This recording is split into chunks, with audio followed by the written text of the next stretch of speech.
Ya memang hortikultura terutama tanaman-tanaman yang endemik, dalam artian tidak bisa ditanam ini memang ketiganya memang milih. Jadi ya paling tidak kalau di sini yang komoditas paling utama kan kentang, kopi, wortel, bawang daun.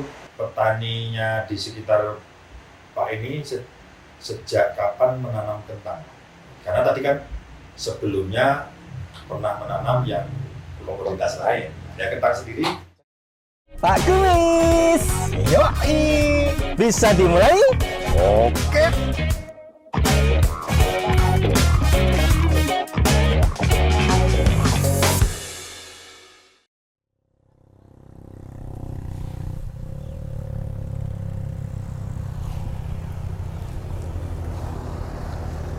Halo sahabat visi, apa kabar?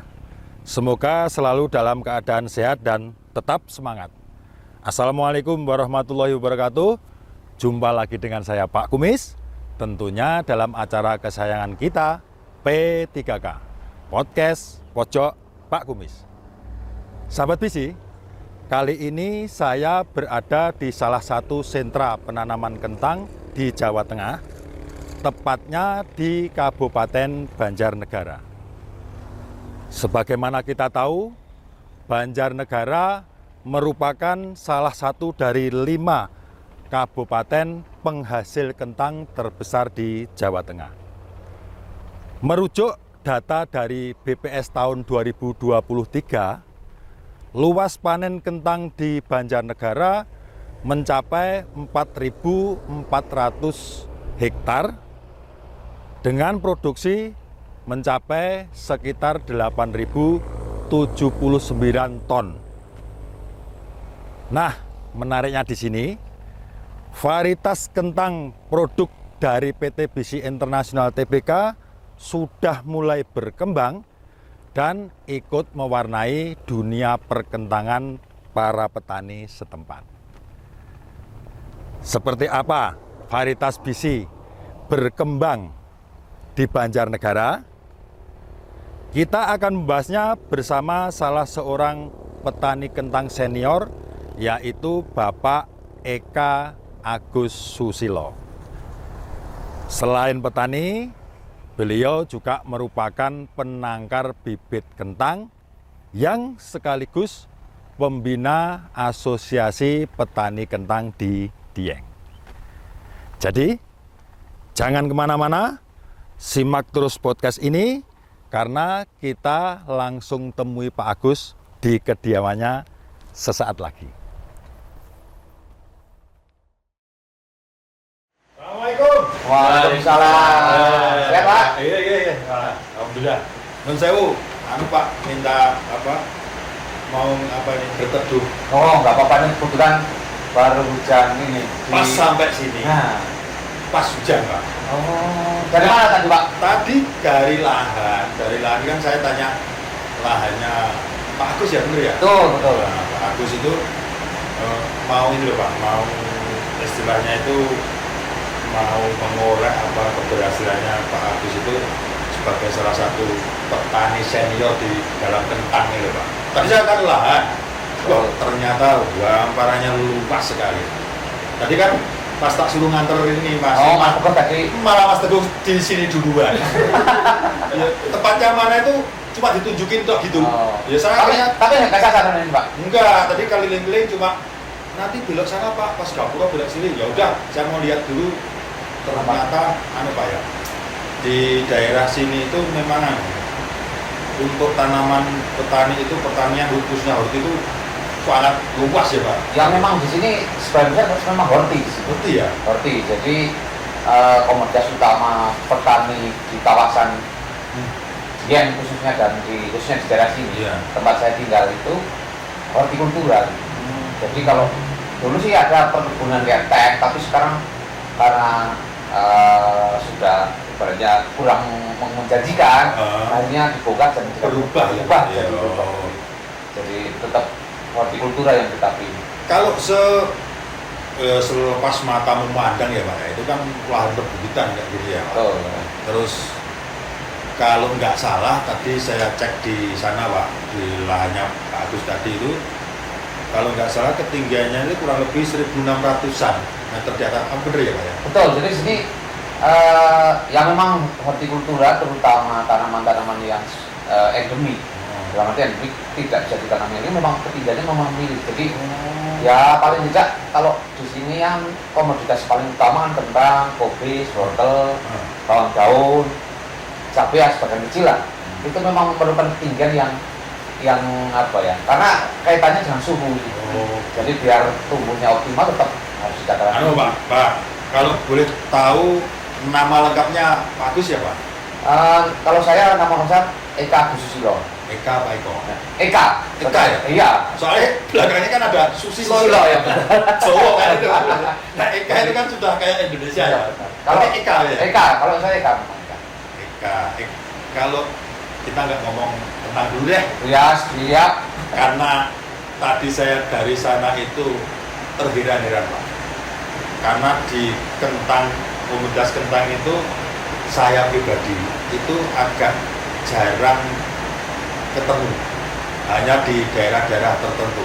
Nah, kebetulan kemarin kita dapat info dan saya nyambungnya ke Mas Teguh selaku petugasnya visi di daerah sini. Itu kan salah satu kabupaten 5 kabupaten terbesar penghasil kentang itu kan salah satunya Banjarnegara. Makanya saya tuh kepo Pak.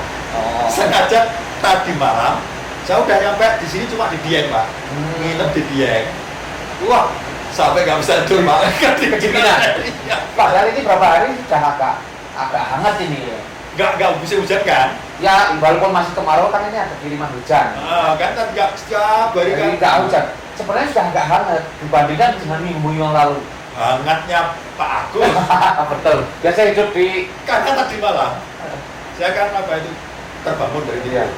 Kira-kira jam 2 malam. Saya cek itu suhunya sampai 12. Tidak di musim penghujan. Kalau di sini malah dinginnya di musim kemarau. Gitu ya Pak? Betul, berbeda dengan dengan kota. Itu kalau hujan kan dingin, di sini enggak. Daerah sana daerah panas Pak. Betul, saya tahu lah. Pokoknya kalau saya berkunjung di sana juga kayak di oven. Untuk saya rencana dulu mau bisnis jualan AC itu. Oh, enggak laku Pak. Udah ngomong dulu gini, ini ada cerita agak menarik karena menurut informasi yang saya terima, walaupun saya baru ketemu Pak, saya itu SKSD Pak. Sok kenal sok kan. Gak apa-apa, lebih bagus itu Pak. Menurut informasi dari orang banyak, dari anggota Bapak, karena ya tadi ngobrol-ngobrol di lahan, ya, ini kan banyak petani kan. Ternyata beliau-beliau itu bilangnya, wah Pak Agus orangnya enak, suka humor kayak, wah cocok sekali, padahal belum ketemu ya. Nah, sekarang dari nama dulu deh, ada artinya, kalau nggak salah, artinya gini, Eka itu kan, Eko itu satu anak pertama bener ya, anak pertama. Agus itu lahir bulan Agustus. Kemudian Susilo itu kalau di bahasa Jawa itu artinya itu punya sopan santun atau tata krama. Bener nggak Pak ya? Betul. Ya, saya itu memang begitu. Tapi menurut orang tua gini, jadi pas saya lahir itu zaman dulu, bapak saya kan kebetulan perangkat desa ya. Itu waktu itu pas saya lahir itu bapak sedang mengerjakan sensus. Makanya sus itu sensus. Jadi Susilo itu. Jadi saya nggak tahu ditambah Susilo, tapi bapak bilang itu dulu pas kerjakan sensus. Sensus penduduk. Betul. Namanya ada susnya supaya pantas tambah Susilo. Tapi artinya bagus Pak. Menurut apa itu primbon. Kita kan raja primbon itu artinya anak yang lahir di bulan Agustus, anak pertama yang mempunyai karakter atau kepribadian atau unggul yang baik. Iya. Beda dengan ini Pak. Ini juga ada artinya. Iya. Nama lengkapnya siapa? Teguh Prasetyo. Teguh Prasetyo. Ini dulu gemuk. Terus ya? Iya, karena kentangnya nggak laku. Kekurangan Mas Teguh ya? Kekurangan nutrisi. Teguh itu kan Teguh, pendiriannya kan Teguh. Prasetyo, janjinya harus apa? Teguh. Bisa menjual. Kembali ke situ lagi. Oke Pak, ini bercanda ya Pak. Kita kembali gini Pak. Banyak yang ingin saya korek Pak, karena jenengan kan selaku satu petani yang senior, artinya petani hortipun, terutama yang di Kendang itu tidak hanya kemarin sore, kemudian juga penangkap benih juga kentang, termasuk informasi yang saya dapatin jenengan itu juga punya binaan dalam asosiasi itu juga ada kepengurusan, artinya orang yang dituakan di situ gitu. Nah makanya dari dasar itu saya sengaja datang jauh-jauh ke sini memang mau istilahnya sharing Pak, sharing barangkali obrolan kita, bincang-bincang kita tadi nanti bisa didengar oleh masyarakat luas, terutama sahabat visi dimanapun berada, sehingga terinspirasi Pak dengan apa yang Pak Agus kerjakan dengan teman-teman yang di sekitar sini. Kembali kita ke pertanian secara umum Pak. Di daerah Dieng dan sekitarnya termasuk sini Pak, itu kira-kira yang lahan, ini kan tadi dibilang di awal bahwa memang dalam persentasenya itu hampir 100% horti ya Pak ya? Betul. Tidak ada tanaman pangan? Nggak ada. Seperti jagung, Nggak ada. Nggak ada ya? Nggak ada. Hampir nggak ada. Hampir nggak ada ya, dibilang semua horti. Nah, dari luasan horti semuanya, termasuk kentang, mungkin ada, saya lihat tadi ada kobis, ada wortel, dan sebagainya, itu secara keseluruhan itu ada berapa hektar kira-kira Pak? Mungkin kalau satu kawasan sini, kalau saya berbicaranya kawasan ya, Betul. tidak hanya satu. Betul. Karena di Dieng itu kan terdiri dari 5 kabupaten. Jadi ada Kabupaten Temanggung, Wonosobo, terusan Banjarnegara, keterusan Batang dan Pekalongan. Berarti perbatasan itu ya Pak ya? Perbatasan. Jadi kan lereng ini satu gambaran. Berarti ngikut ini yang ngikut sana gitu, cuma di kawasannya. Kawasan itu. Iya, Kawasan. iya. Tapi itu dia di kawasan Dieng. Iya. Karena satu kawasan itu memang agak luas sekali. Jadi kalau kita berbicara luas area memang mungkin ya kalau dilihat yang terutama horti Gitu ya. itu mungkin yang 50-an ribu hektar ada. 50.000-an. Secara keseluruhan ya. Keseluruhan betul. Berbagai komoditas. Multi crop gitu. Multi crop. Oke. Tapi kalau yang untuk kentang sendiri, kalau saya lihat kan memang paling luas di Banjarnegara ini. Oh di sini ya. Di Banjarnegara itu mungkin setahun luasan tanam bisa berapa ya? Mungkin 8.000-9.000 ada mungkin. Di Banjarnegara sendiri.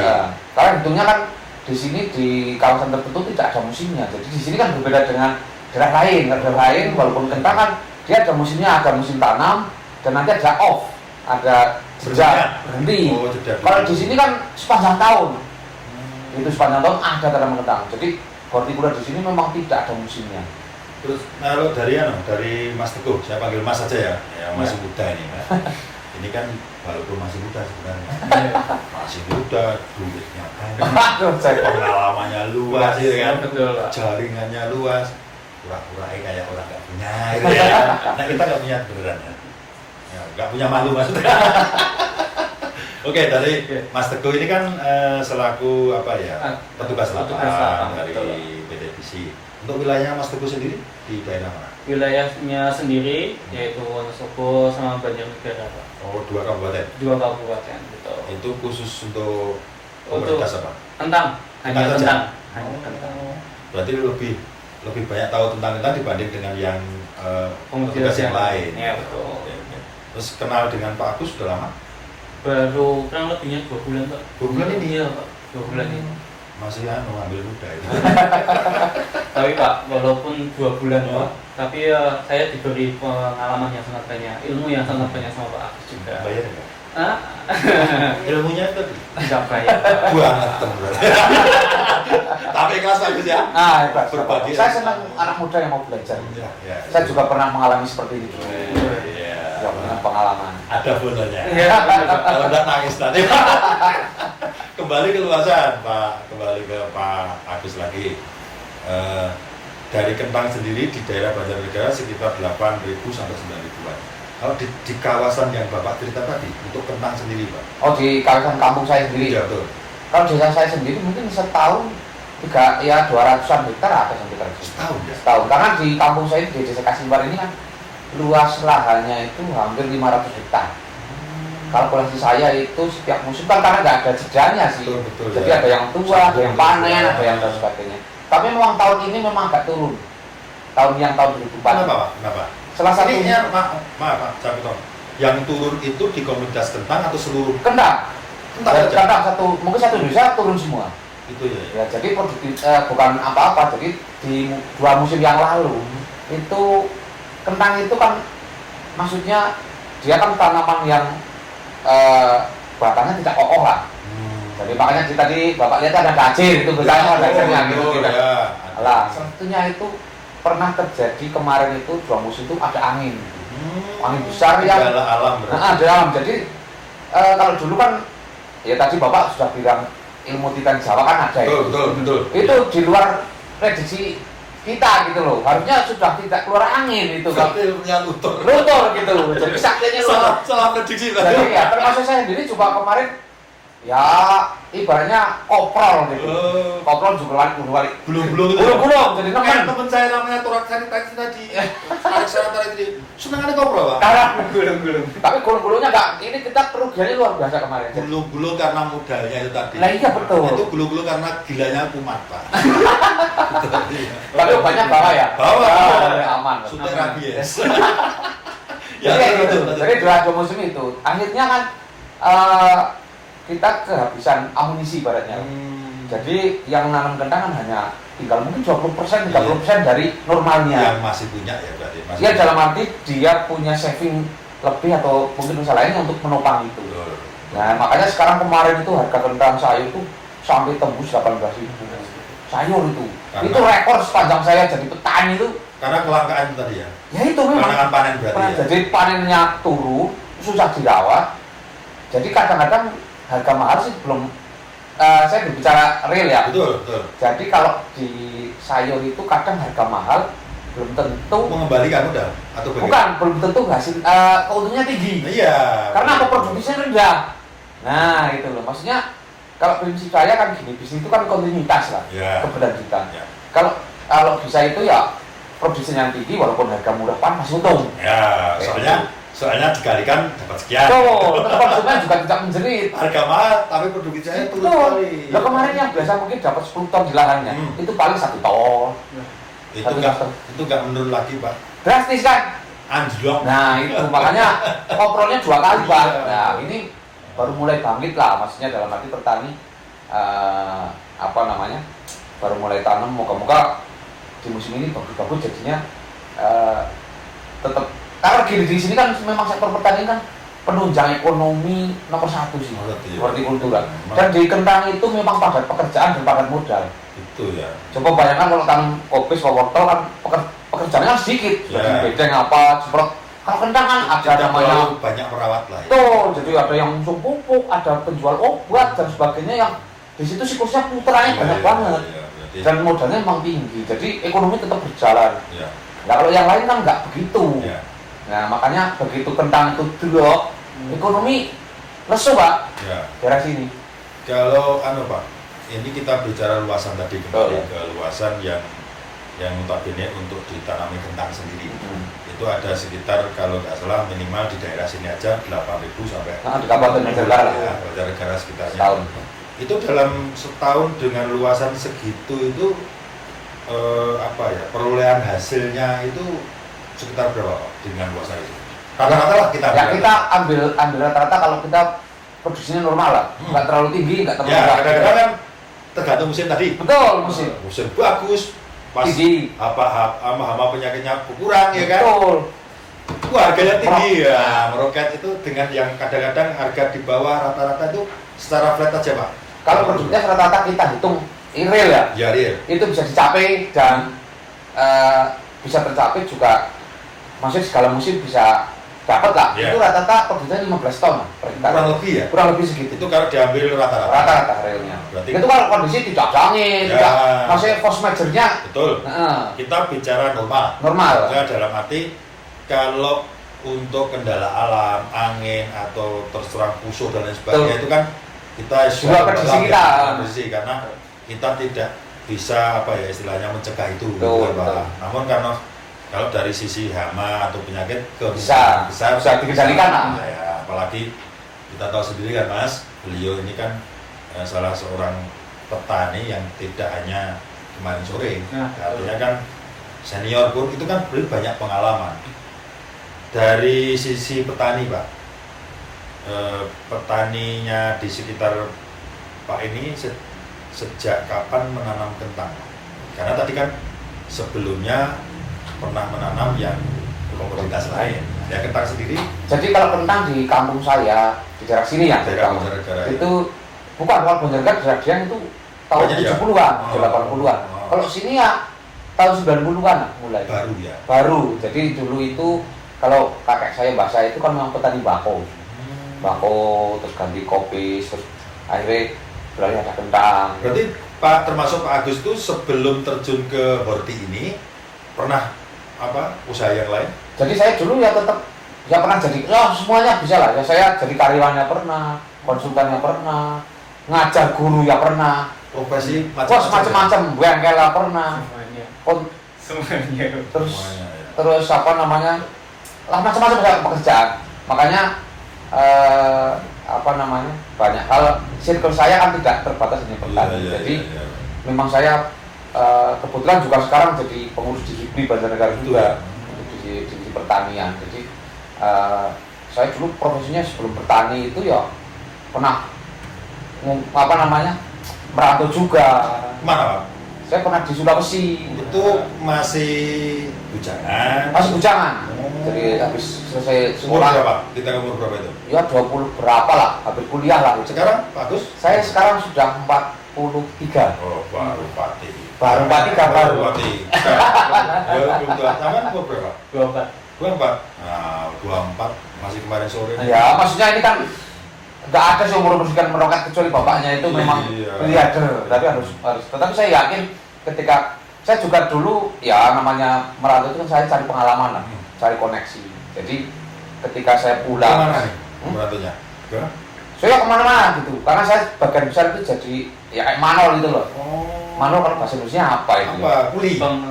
Manol itu ya negosiator lah. Oh. Ketika ada butuh apa saya sebagai kayak penghubung lah. Ya, oke. Kalau sekarang seperti marketplace, tapi kan seperti lokal gitu. Iya. Kedengeran marketplace sama ya? Mantuk. Ya sampai sekarang Iya. saya masih profesinya masih banyak itu. Gitu. Jadi ketika ada yang butuh saya carikan nah gitu, penepu gitu. Nah, Mas, untung toh. Ya. Tadi saya kesini kan untung. Karena beliau ini waktunya itu buat sana, buat sini. Tidak hanya bulung terus makanya gampang itu kan ya. Full Udah time, kesana, Pak. ini Full time. bulung tenang Ya. gitu loh. Ya. Berarti full time ya. Untuk informasinya Mas Teguh tadi bener Pak. Ini beliau sedang ada di rumah Pak. Betul. Saya buru-buru sini Pak, lagi kecolongan nanti. Saya kemarin juga sampai sempat lupa gitu kalau bahas Teguh nggak WA gitu. Iya, udah saya pesen nih kok kemarin. Oh. Awas lu ya, sampai nggak ketemu. Betul. Nah masalahnya gini Pak, walaupun saya itu ada ditemani Mas Teguh sebagai petugas lapangnya, tapi saya pengen cerita itu real dari petaninya sendiri, dari pelakunya sendiri, karena dunia pertanian apalagi di Horti itu kan sangat ribet kan Pak. Betul. Tidak semudah membalikkan papan. Betul. Permasalahannya itu banyak. Ya, betul. Terus sekarang gini Pak, kembali ke kentang. Nah, kita bicara kentang secara umum ya, secara umum. Itu berarti sejak tahun 90-an ya, 90-an. sejarahnya Pak Agus ini ya, Oh. gitu, sampai sekarang. Jadi sudah cukup lama. Kemudian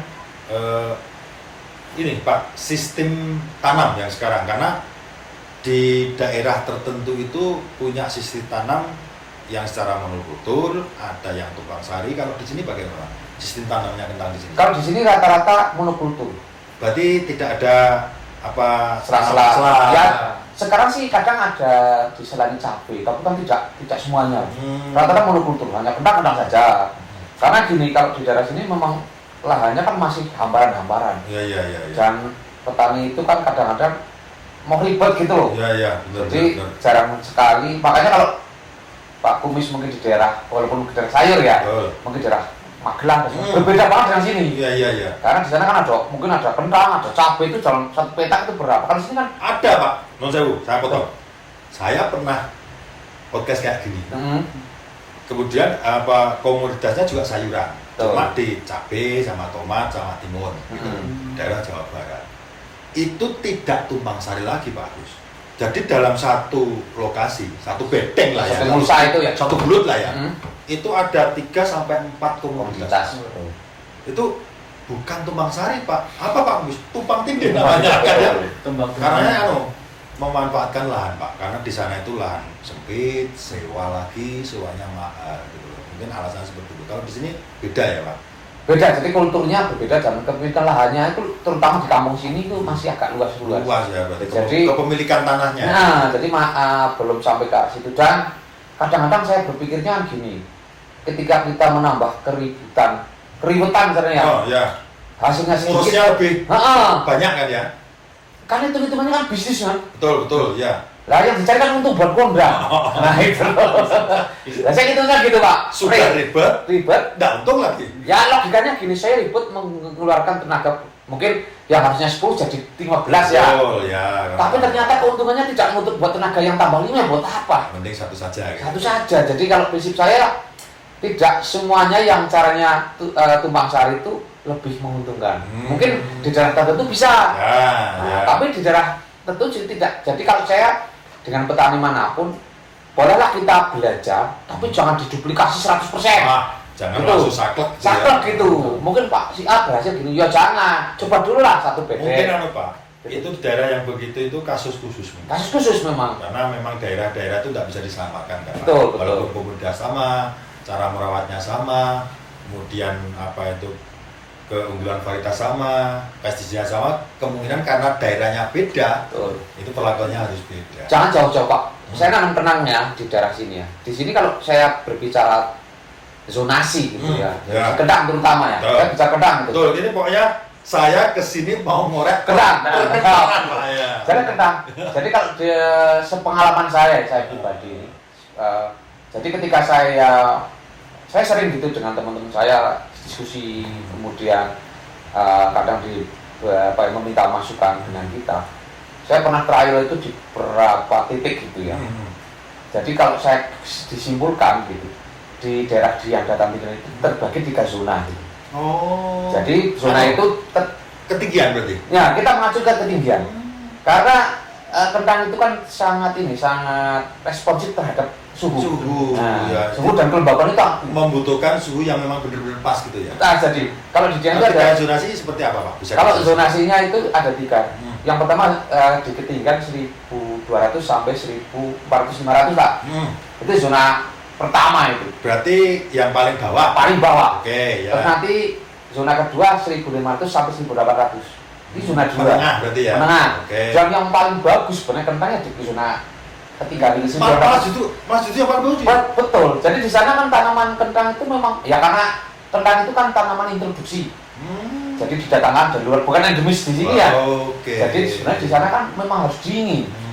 Dari Amerika Latin dari daerah Peru mah daerah gunungan. Jadi termasuk bule ya Pak? Bule. Bukan pale. Jadi memang, nah dilihat dari itu kenapa saya mengelompokkan 3 zona ini? Karena di 3 zona itu nanti akan bisa mengerucut loh. Jadi kalau kita mengenal di 3 penyakit gitu, tanian itu. Kalau saya sih basicnya teknik ya. Benar. Ya saya sering baca literatur itu. Itu memenuhinya. Jadi ketika ada persoalan di ketinggian tertentu, kita bisa menyimpulkan karena ketika mungkin penyakit A di ketinggian 1.000 paling tinggi ya, mungkin menggunakan bahan aktif tertentu dengan dosis setengah gram, setengahnya dosis rekomendasi, itu sudah mampu. Tapi di zona yang pertama cuma 1 di Bekasi itu belum sih mampu. Masalahnya Pak, kalau menurut pengalaman Pak Gus, yang ketinggian kelembaban. Oh beda ketinggian, kelembabannya akan beda. Sehingga untuk aplikasinya juga berbeda. Berbeda, nama penyakitnya lebih riskan di sini. Jadi kalau semakin hangat, kelembaban tinggi, terutama jamur itu semakin ganas. Itu ya Pak ya. Betul. Jadi resikonya lebih tinggi. Resikonya lebih tinggi dan produktivitasnya juga tidak bisa disamakan. Tetapi kalau aplikasi fungisida namanya di zona sini diterapkan di zona menengah atas juga mesti jadinya. Mesti jadinya. Tapi yang tinggi belum tentu bisa masuk ke sini. Masih masuk. Karena dosisnya itu loh. Jadi kalau di sini memang di daerah saya termasuk kayak kos biayanya lebih tinggi. Mungkin dibandingkan dengan zona yang 2 tengah tadi tengah, atau yang itu paling tinggi dengan yang tinggi mungkin selisihnya 40%-an. malahan ya. Ya. Karena lebih banyak. Dengan luasan sama loh. Dengan luasan sama bener. Mm-mm. Tapi karena zonanya beda itu tadi, kelembapan yang beda, sehingga yang paling bawah membutuhkan Nah iya, pesisir lebih banyak. pesisir pupuknya juga berbeda. Berarti Mas Teguh, secara logikal ya, menurut saya kan awam Pak. Sangat sekali awam apalagi terhadap komoditas kentang ya Pak.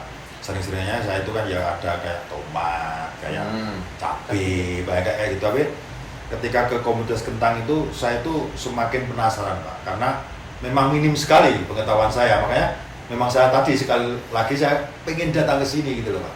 Kalau dari sisi Pak Mas, dari petugas itu seringnya mana petani yang masuk kentang ini menurut pengalaman sampean di Wonosobo dan Banjarnegara di dataran rendah, menengah dengan zonasi itu atau bagaimana? Kalau di Banjarnegara sama Wonosobo beda-beda Pak. Kalau bedanya di Banjarnegara itu mulai dari paling bawah sampai paling atas ada semua. Ada semua. Sedangkan di Wonosobo itu menengah sama atas saja. Menengah sama atas. Berarti nggak ada yang zona yang kayak Banjarnegara ini ya? Bawah, yang paling bawah itu masih jarang. Permasalahannya apa? Kok nggak sama? Soalnya ya itu Pak, memang ketinggiannya. Jadi, untuk mungkin lahan yang untuk ditanami itu sana menengah ke atas mungkin ya Pak ya? Ya topografinya. Jadi topografi di daerah Banjarnegara kan agak mendelandai. Iya. Tapi kan di Wonosobo kan bangunnya batu-batu itu. Batu curam sekali Nah, kan betul. gitu. Ada yang mungkin semi-semi kepersawahan. Betul ya. Bisa gitu. Jadi tidak terjangkau lah. Jadi terjangkau, jadi bisa digas. secara hitung-hitungan nggak jadi. Betul. Banyak ruginya lah. Banyak ruginya lah. Nggak bisa dipaksakan. Nah, betul. Karena kentang itu kan memang tanaman yang spesial gitu. Jadi kalau mungkin Bapak sering tomat, cabai kan daerah pesisir aja bisa. Tapi pernah lihat di pesisir? Nah itu makanya saya datang ke sini. Saya bilain dinginan itu supaya dapat ilmunya ini loh Pak. Ini yang mahal ini kan kita mau memberikan informasi kepada sahabat visi, memberikan edukasi, sharing pengalaman, siapa tahu bisa memberikan inspirasi Pak. Jadi bisa, ternyata begitu ya, harus gitu. Sekarang di luar itu Pak, di luar kentang dulu, ini agak melenceng sedikit. Menurut, boleh nanti ditambahin Mas Teguh, terutama dari Pak Agus yang kita anggap sudah pengalaman banyak ya Pak. Apa benar ada statement begini, profesi seorang petani itu dianggap remeh dan dipandang sebelah mata, itu menurut Pak Agus gimana? Setuju nggak? Kalau saya tidak setuju. Setiap profesi itu kan pasti. Jadi gini, anggapan itu kan karena mungkin generasi sekarang kan tidak pernah melihat atau mungkin mainnya ke petani-petani yang bukan di situ sumber dayanya untuk memenuhi. Coba bersinau atau belajar ke petani-petani yang hortikultura. Mesti banyak muda. Dan pendidikan mereka tidak hanya sekolah rata-rata saja. Teman saya yang biasa kamu tahu. Masa loh Pak? Lah makanya ada saya kenapa tanya begitu.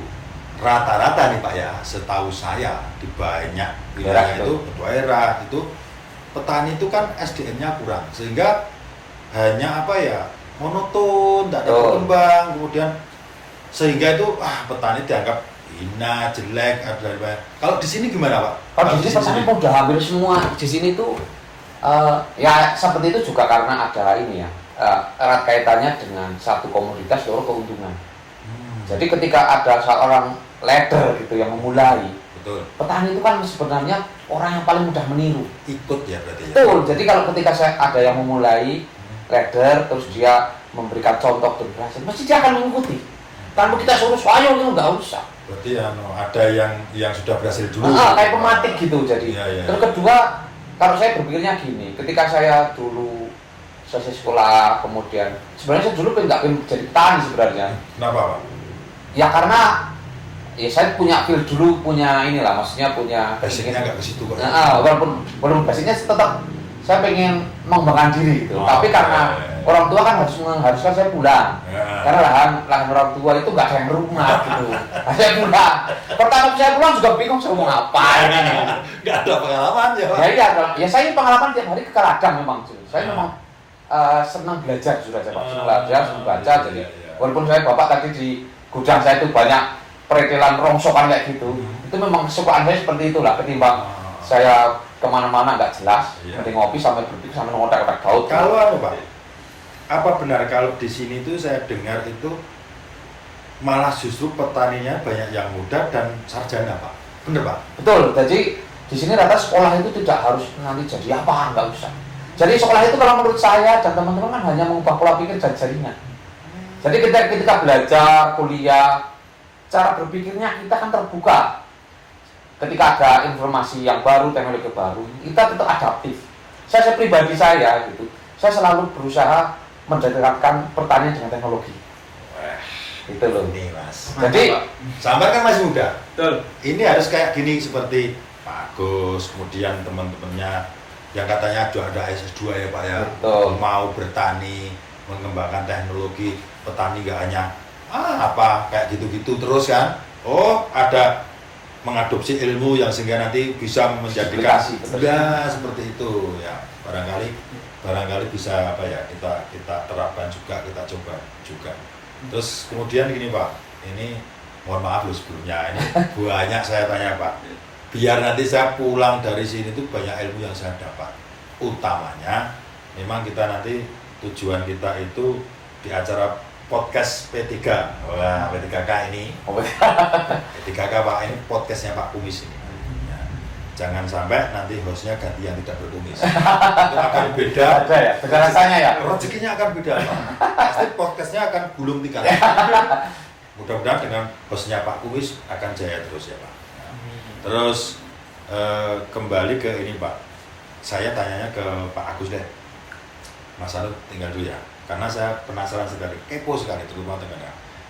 Sejak kapan Pak Agus itu petani? Tadi kan basicnya katanya macam-macam kan, ini kesini mencoba ini, ada usaha ini, juga tembakau, jadi pegawai apa dan lain sebagainya, jadi manol atau apa tadi. Menekuni sendiri tidak ikut orang tua itu sejak kapan? Bertani secara umum Pak? Kalau saya bertani memang terjun itu total gitu. Total itu saya 2009 sudah mulai, kan belum total. Sudah mulai bertani. Tapi kan mandiri kan Pak? Saya mandiri, jadi istilahnya enggak bantu orang tua atau enggak? Kebetulan orang tua saya itu ya walaupun orang kampung, saat itu cara berpikirnya kan mendidik saya pribadi dengan saya itu agar saya itu siap berpisah. Jadi, bisa menghidupi diri sendiri. Betul, jadi mandiri, siap berpisah. Jadi dua. Sudah dua ini. Jadi ketika saya pengen bertani sudah dilepas. Walaupun orang tua mungkin ngawat-ngawati gitu, tapi dilepas, saya benar dilepas. Nanti kalau tidak terlalu dimanjakan, difasilitasi. Betul, ya. Jadi biar dia itu cara berpikirnya itu lain. Nah, yang kemudian saya disekolahkan jadi cara berpikirnya. Kenapa saya terjun di sini, kemudian ya, erat kaitannya dengan jadi perbenihan. Betul. Jadi di sini zaman 2009-2008 itu kan saya masih bujang itu ya. Itu kan masih tergantung benih dari luar. Oh, impor. Ya dari luar daerah, impor. Jadi masih benihnya itu masih kadang-kadang masih kita tertipu dan sebagainya. Bilangnya bagus generasi kedua. Berarti mengandalkan dari luar daerah. Jadi tidak bisa lah. Oke. Pada saat itu ada program dari Kementerian Pertanian. Itu ada namanya program Asyar. Asyar itu kerjasama antara pemerintah Australia, Aussie dan USAID dengan Kementerian Pertanian, dan itu diinisiasi untuk membuat perbenihan sendiri.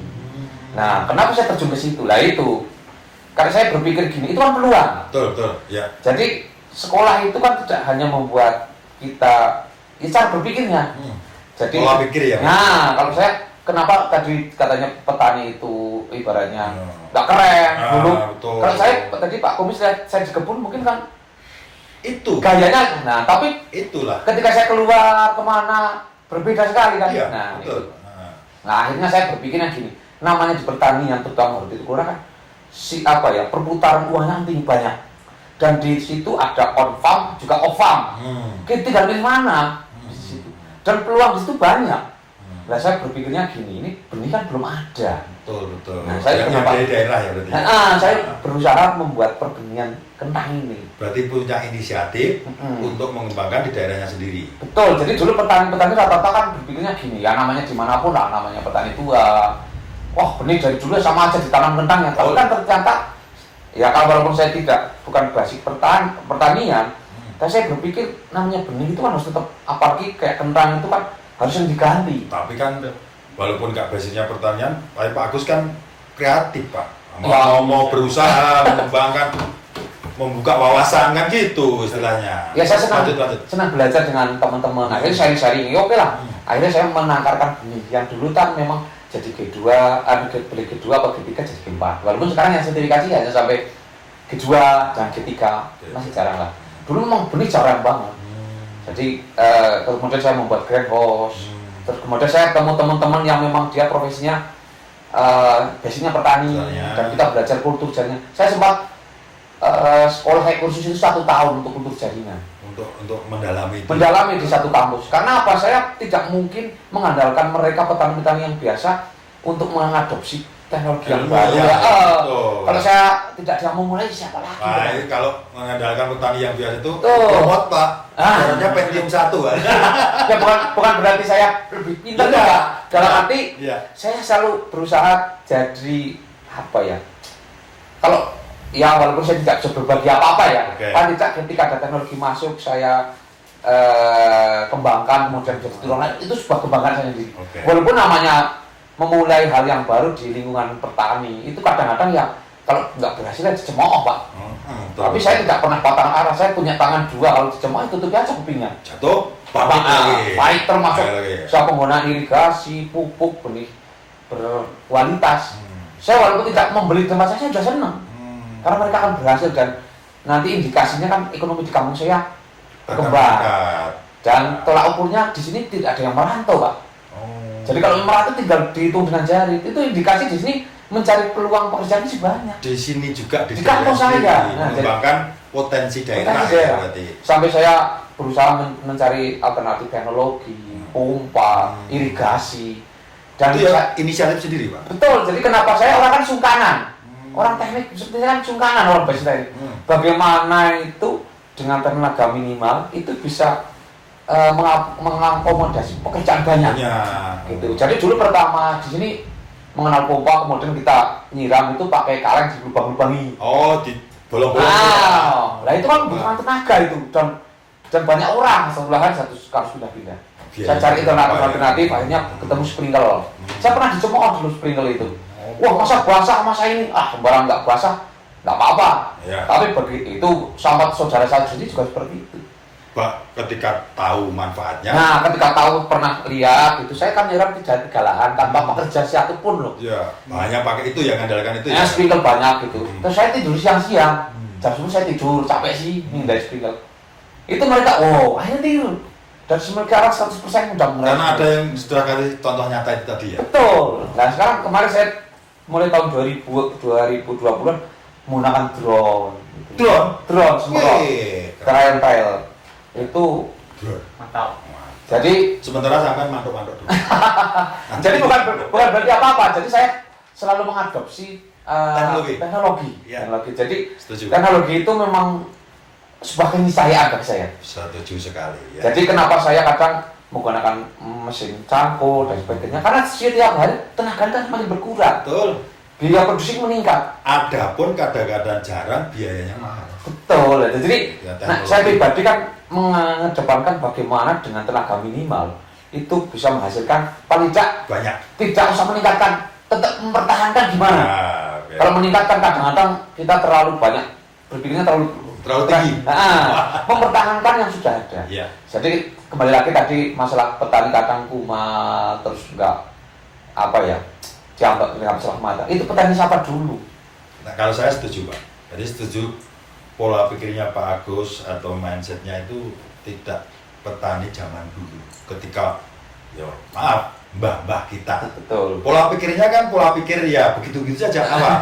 Sekarang kan semua teknologi kan ada. Tinggal kita maunya bagaimana gitu ya Pak Agus ya.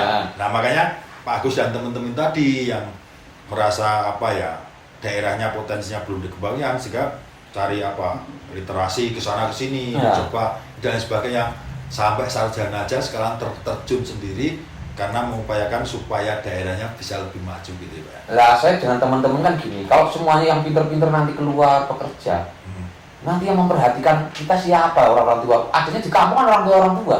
Betul. Jadi orang tua, anak kecil, Dan tua. desanya ya tetap saja nggak berkembang. Iya. Sampai saya pernah berbicara gini, ketika kita dididik yang muda-muda kan aware dengan teknologi itu tanpa dibantu apapun mereka akan berkembang. Karena mereka ketika punya kemampuan, bisa efisien, produktivitasnya tinggi, otomatis dia kan punya uang untuk membangun apa fasilitas yang ada, gitu loh. Ya. Dan outputnya nanti ya memang dalam arti kalau di desa kadang-kadang terlalu terlena dengan sekarang pendidikannya kurang diperhatikan memang. Padahal saya sudah menganjurkan sekolah itu penting. Ya. Sekolah itu penting. Ya. Bagaimanapun punya potensi ketika tidak belajar sekolah Tidak atau punya ilmunya. punya ilmunya, Tidak bakalan bisa maju kan. betul. Jadi tetap ibaratnya kalau saya gini, prinsip saya ya dari dulu itu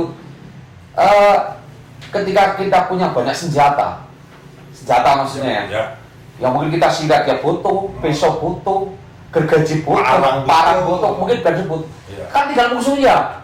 Mau apa? Ya, kalau butuh sidak kenapa harus benso? Nah itu gunanya pendidikan kayak gitu. Ya. Jadi permasalahan-permasalahan Jadi skala prioritas. nah betul, jadi itu cara berpikirnya kan lain. Oke. Ya kalau menurut penghasilan dan sebagainya, ya kalau di horti ya kalau nggak ada hasilnya saya juga bukan orang yang caranya tidak idealis lah. Saya tetap idealis. Kalau nggak menguntungkan saya nggak mungkin bertahan sampai sekarang dan melepaskan yang dulu-dulu jadi pekerjaan saya. Iya. Gitu. Sudah dikalahin yang dulu-dulu dilepaskan demi memajukan Pertanian. pertanian. Kalau tidak ada keuntungan pemasukan buat apa? Buat apa betul? Itu perlunya apa ilmu yang untuk meningkatkan tadi dengan belajar ilmu. Pokoknya Selalu belajar. Belajar dan belajar. Karena bertani itu nggak ada pinternya. Karena umumnya ya saya menggunakan SOP. Makanya ketika saya tanya SOP, itu kan SOP nggak bisa baku. Betul. Mungkin musim ini menggunakan SOP ini ya, pupuknya sekian, dosis NPK sekian, kemudian spraynya sekian dengan dosis per drum sekian. Kita terapkan di musim belum berhasil. Ya tapi kadang-kadang itu teori itu kalah dengan kenyataan di lapangan. Kan kita harus fleksibel kan, Pak. Betul. Makanya kalau saya dengan petugas-petugas teman-teman pesida, pupuk apa, saya menganjurkan gini, kalau mau trial ya di daerah sini ya, 3 tempat dan 3 musim. Jadi tahu gitu ya, Pak. Benar. Ketika saya dulu pasnya bagaimana? Iya. Jadi memang bisa diambil secara ilmiah itu jadi menunjukkan. Ya, jadi pertimbangannya ada. Dan sekarang nyemprot bagus di lahan. Kan belum tentu itu pas cuacanya atau pas memang musimnya apa bibitnya yang bagus itu loh. Nah. Oke. Kembali ke ini berarti Pak Agus secara masuk jadi petani yang serius itu berarti ketika tahun 80-90-an tadi menekuni petani 2009. Tapi saya masih ngajar tuh, sambil ngajar, nanti apa? Karena ngajar itu juga, ya memang saya senang gitu dengan anak-anak. Kalau ngajarnya itu karena dulu saya sering di kontraktor itu, sering bangun sekolahan, akhirnya kurang guru saya ngajar di situ. Nah, sekarang kurang guru yang bertani ngajar di situ. Ya memang ya itu mungkin jiwa sih, jadi karena orang tua saya memang ya aktivis apa panggilan jiwa. Kalau nggak ada seperti itu kelalahan yang nggak ada. Kita itu memang kalau ada panggilan ke situ walaupun basic bukan pertanian, tapi kita itu tetap terpanggil, Pak. Bagaimana kita bisa memberikan masukan ke orang lain dan lain sebagainya. Terus kembali Pak, yang tadi tahun 2009 berarti secara umum petani. Itu pertaninya masih bermacam-macam termasuk tembakau atau termasuk enggak, jadi sudah mulai hortikultura. Kalau tembakau tuh saya terakhir nanam itu sekitar 93-94.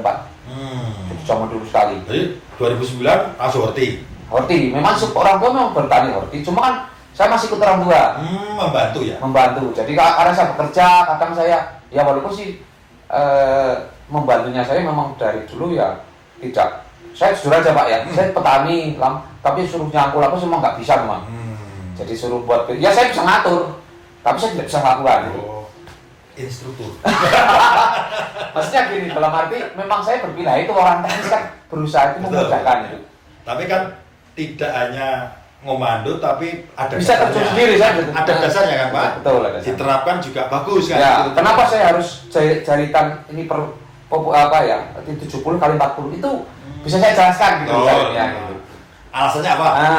Kenapa harus seperti itu? Bukan hanya nyuruh ini. Nggak tahu alasannya. Kita tanya, ya gitu Pak. Nah, terus terjun di total di pertanian saya 2014, memang total. 2014. Total, memang total. Memang Oke. saya sering di organisasi, ngurus teman-teman. Saya juga dulu pengurus asosiasi penangkar benih. Oke, iya. Ya, terus pendampingan advokasi petani. Kayak gitu. Makanya saya bisa dibilang ya, saya berusaha ini ya, mencari solusi di permasalahan petani-petani, terutama hortikultura di sini. Berarti boleh dibilang menekuni benar-benar tidak terkendala atau waktunya tersita buat ini dan itu 2014. 2015 itu. Horti ya. Horti di Kendang. Hortinya itu langsung kentang atau sebelumnya ada komunitas yang lain? Kalau saya sih tetap dari dulu memang hortinya tetap yang utama kentang, tapi tetap ada multi crop, ada kobis, ada wortel. Berarti juga menanam Selain itu, kentang.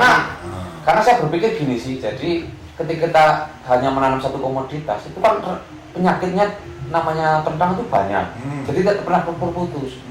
Jadi tetap kita harus ada rotasi, sistem rotasi. Oke. Saya tidak pengen nanti jadi cerita namanya anak saya yang menekuni pertanian, mbahku kan kayak gini, mbahku ini nggak pengen seperti itu. Jadi ketika ditanam saya dapatnya 5 ya, pengen itu masih 5 lah, kalau sampai tidak lah. Nah, saya kontinuitas dan saya berusaha bertani yang kalau organik sih enggak ya, ramah lingkungan, dalam arti setiap mau nanam kita spray agen hayati, menggunakan trichoderma atau bacillus dan sebagainya. Ada, bukan yang semua kimia. Betul, jadi tetap kita imbangi lah. Ya. Bagaimanapun Biar alamnya itu juga ya masih subur gitu. Ya. Jadi kalau Kalau tadi tenis, itu apa juga kalau misalkan Mas Teguh selain Pak Agus, kalau ke Pak Agus sih Mas Teguh ngajari pun kayak Mia Sigoro ya Mas ya. Betul. Artinya kan sering bertemu, berbenturan dengan petani-petani horti yang lain, terutama kentang itu. Apa memang sering anjurkan seperti Pak Agus, jangan di kimia terus Bu, kadang-kadang begini-begini atau bagaimana Mas? Iya. Kalau dari yang pernah Mas Teguh lakukan lah selama ini. Dikarenakan memang ilmu dari Pak Agus tentang itu Pak, tentang agen hayati lah ya. Nah, saya terapkan ke petani-petani Pak. Jadi kayak misalkan saya anjurkan ke kayak trichoderma, bacillus. Kebetulan kita punya ya namanya Trichoplus ya. Betul. Apalagi kan memang di daerah Banjarnegara ada petugasnya sendiri. Nah, itu juga lagi mengagumkan tentang trichoderma. Oke, ya. Oke, berarti kan nyambung nih ya antara statementnya Pak Agus dengan apa yang dilakukan Mas Teguh sebagai petugas lapang, ini nyambung istilahnya. Kemudian gini Pak, yang kembali Pak Agus, ini nanti di akhir-akhir aja, biar dia gini-gini, ilmunya segini masalahnya. ya enggak suka lah, Enggak ya, coba banyak kamu daripada saya ya. Saya makanya tanya. Dan juga ilmu sebenarnya kalau saya sendiri juga ya karena apa ya, orang semakin banyak ilmunya itu sebenarnya semakin merasa bodoh terus Ya, karena semakin saya baca banyak Kurang. literatur itu sebenarnya saya nggak tahu apa-apa itu. Iya. Berarti terus belajar. Berproses terus belajar kita. Kembali ke kentang Pak. Tadi kan Pak Agus bilang 2014 sudah fokus ke petani horti. Ada kentang, ada komoditas yang lain. Ini yang diutamakan yang mana Pak? Di antara yang lainnya kayak wortel, kayak kobis, kayak kentang ini bagi Pak Agus yang paling utama yang mana? Kalau saya pribadi kentang memang, karena basic saya bisnisnya kentang. Kenapa milih kentang? Kok enggak yang lain? Kentang itu Alasannya apa Pak? Kentang itu komoditas yang paling stabil harganya. Walaupun cost biayanya tinggi, tetap paling stabil harganya, range harganya. Dari kita tolak ukurnya stabilnya bagaimana Pak? Di harga sayurnya. Oh. Jadi dia stabil. Pasca panennya ya? Pasca panennya jadi stabil. Dan ketika saya punya tanggungan apapun, saya berani nyagui gitu loh. Oh ya. Besok bulan ini kan. Menjadikan. Karena apa? Karena kentang itu kan nggak ada yang tidak laku, sampai busuk, sampai yang kecil-kecil laku semua. Berarti itu alasannya kenapa komoditas kentang itu jadikan andalan utama. Selain juga masih ada sedikit buat rotasi itu tadi ya Pak, mengusahakan untuk sampingan untuk merotasi jangan kentang terus gitu ya Pak. Di samping itu juga memang saya kenapa kentang? Karena saya memang penangkar benih. Pernah berkendang dari tahun 2009 itu. 2009 sampai 2014 baru terjun lagi. Ini Selain petani penangkar benih juga. betul. Jadi kentang juga Pak ya. Saya pernah benih kentang dan Kalau ini ya kentang-kentang ya. kemudian saya tahun 2017-18 merambah ke benih wortel juga. Oh. Jadi Oke, benih oke. wortel ini kan memang potensial Ya. benih wortel. Saya juga mengambil peluang itu. Saya lihat tadi ada Pak, karena saya di lahan tadi juga saya agak lama sih, karena sudah mudah-mudahan sebelum ke sini. Tanahnya itu agak beda Pak, beda itu tidak berpasir, juga bukan tanah liat, kayak agak kemerahan tapi gembur gitu Pak. Itu kalau menurut Pak Agus atau boleh ditambahkan oleh Mas Teguh itu, memang kentang itu cocoknya di situ atau di semua jenis lahan, jenis tanah? Kalau kentang cocoknya di tanah yang gembur. Jadi tanah kentang itu dia butuh air, cuma dia tidak boleh tergenang. Oh, tidak terlalu di situ gitu ya Pak? Betul. Ketika misalkan hujan, ya, katakanlah hujan, terus tapi selesai gitu ya? Selesai harus seperti hilang gitu. Jadi tidak boleh tergenang. Jadi butuh air, tapi tidak boleh tergenang. Dan tanahnya harus gembur dan tidak madet. Jadi tidak keras. Tidak keras, jadi tidak terlalu masir gitu. Nah, ya? betul. Oh. Jadi harus seperti itu. Dan kebetulan di tanah dataran tinggi yang memang berbeda dengan daerah lain, walaupun sama-sama kompleks kentangnya. Kalau di daerah Dieng, keunggulannya itu kulitnya lebih tebal. Itu ya buahnya ya. Umbinya lebih tebal. Umbinya itu ya. Umbinya lebih kulitnya lebih tebal. Terus kemudian lebih kuning. Cara penampakan warnanya ya. Kuning. Dan dia lebih tahan lama. Simpannya gitu. Dari simpannya lebih tahan lama. Makanya harganya dengan kentang daerah lain coba Beda. cek berbeda. Dan Pak Kumus bisa cek di pasar, beli daerah lain sama-sama kentang besar-besarnya. Bukan Pak, nah saya potong. Saya itu kan walaupun kurang tahu masalah perkentangan, tapi kan saya Sering beli ya. sering saya itu bahkan tidak dibuat apa kayak semacam selat atau apa itu, tapi kadang-kadang itu apa direbus ya. Langsung dimakan itu saya suka. Makanya tadi di sini saya sempat pegang-pegang Pak, karena berbagai umur tuh tadi. Betul. Pak Agus bilang tadi kan di sini terus menerus karena umurnya tidak serentak kan. Serentak ya. Ini ada tua, yang lain itu juga ada umur sekian kan, tapi sepanjang tahun ada standing crop tentang terus kan Pak. Itu saya lihat memang benar Pak. Jadi dari kekenyalan juga beda Pak. Mungkin karena kulitnya lebih tebal itu tadi ya Pak. Kekenyalannya agak beda dengan yang lain. Ya memang mungkin kandungan sulfurnya atau mungkin tanahnya memang tanah itu ya. Ya, tanahnya memang ya mungkin diberi keistimewaan di daerah dataran tinggi Dieng ini. Dan itu walaupun sama-sama benihnya mungkin benih dari biji ya. Ganola ditanam daerah sini, nanti ditanam daerah mungkin Magelang atau di Brebes. Itu berbeda nanti. Hasilnya akan walaupun kentang dilihat secara kasat mata sama besarnya, tapi nanti daya simpannya berbeda. Ya. Jadi nanti agak putih, kemudian dibelah biasanya ada cincinnya, dan berapa hari nanti ini jadi empuk. Oh, bisa kayak gembok gitu ya? Nah kalau di restoran apa bapak mungkin di rumah aja nanti biasanya kalau dimasak itu kan agak putih kalau daerah bukan dari dia kan kuning dan dia tidak remuk. Ya, tidak apa itu agak acur. Acur enggak, nah, itu kelihatan sekali. Jadi keunggulan di situ, makanya harganya lebih mahal. Ya karena memang faktor tanah juga pengaruh ya terhadap kualitas kualitasnya. Kemudian yang ingin saya tanyakan lagi, banyaknya saya ini bertanya ke Pak Agus karena memang ya mohon maaf Pak, karena apa yang Pak Agus lakukan kan real di lapangan dan itu membuat saya, mungkin para sahabat visi yang melihat kita ngomong ini juga ingin penasaran sih, lebih tahu banyak agar punya inspirasi nih. Oh ternyata begini ya, harus buatnya begini. Air pun tidak perlu tergenang kan. Kadang-kadang orang kan hanya pengetahuannya setengah-setengah, jadi dia kan ala kadarnya tuh Pak, nggak maksimal hasilnya. Nah kembali ke itu tadi. Sekarang lahan Pak Agus sendiri ini yang ditanami untuk horti, baik kentang maupun wortel, kopi dan sebagainya itu ada berapa luas? Mungkin Pak Agus sendiri. Penguasaan saya mungkin yang saya sekitar 3 sampai 4 hektar. 3 sampai 4 hektar. Dari 3 sampai 4 hektar itu yang khusus untuk kentang sendiri yang sering digunakan berapa? Itu semuanya kita gunakan, cuma rotasi. Oh. Jadi Cina yang kemarin kentang kita ganti wortel apa kopi, nanti tidak sini lagi. Tidak. Oh, berarti bergantian lokasi. Oke. Jadi nantinya setiap, karena kan gini Pak, jadi lahan saya itu tidak saya tanam dalam satu waktu. Nah itu juga erat-kaitannya saya dulu. Berarti berbagai umur tanaman gitu? Di samping itu juga satu hamparan itu tidak saya satu single crop, tapi multi crop dan umurnya berbeda. Kenapa ya? Saya kaitannya ini. Jadi dulu ketika saya pernah, ya saya juga pernah bekerja di perbankan, di analisis pekerjaan dan sebagainya, terus pernah ikut orang di bisnis macam-macam lah. Jadi saya belajar gitu.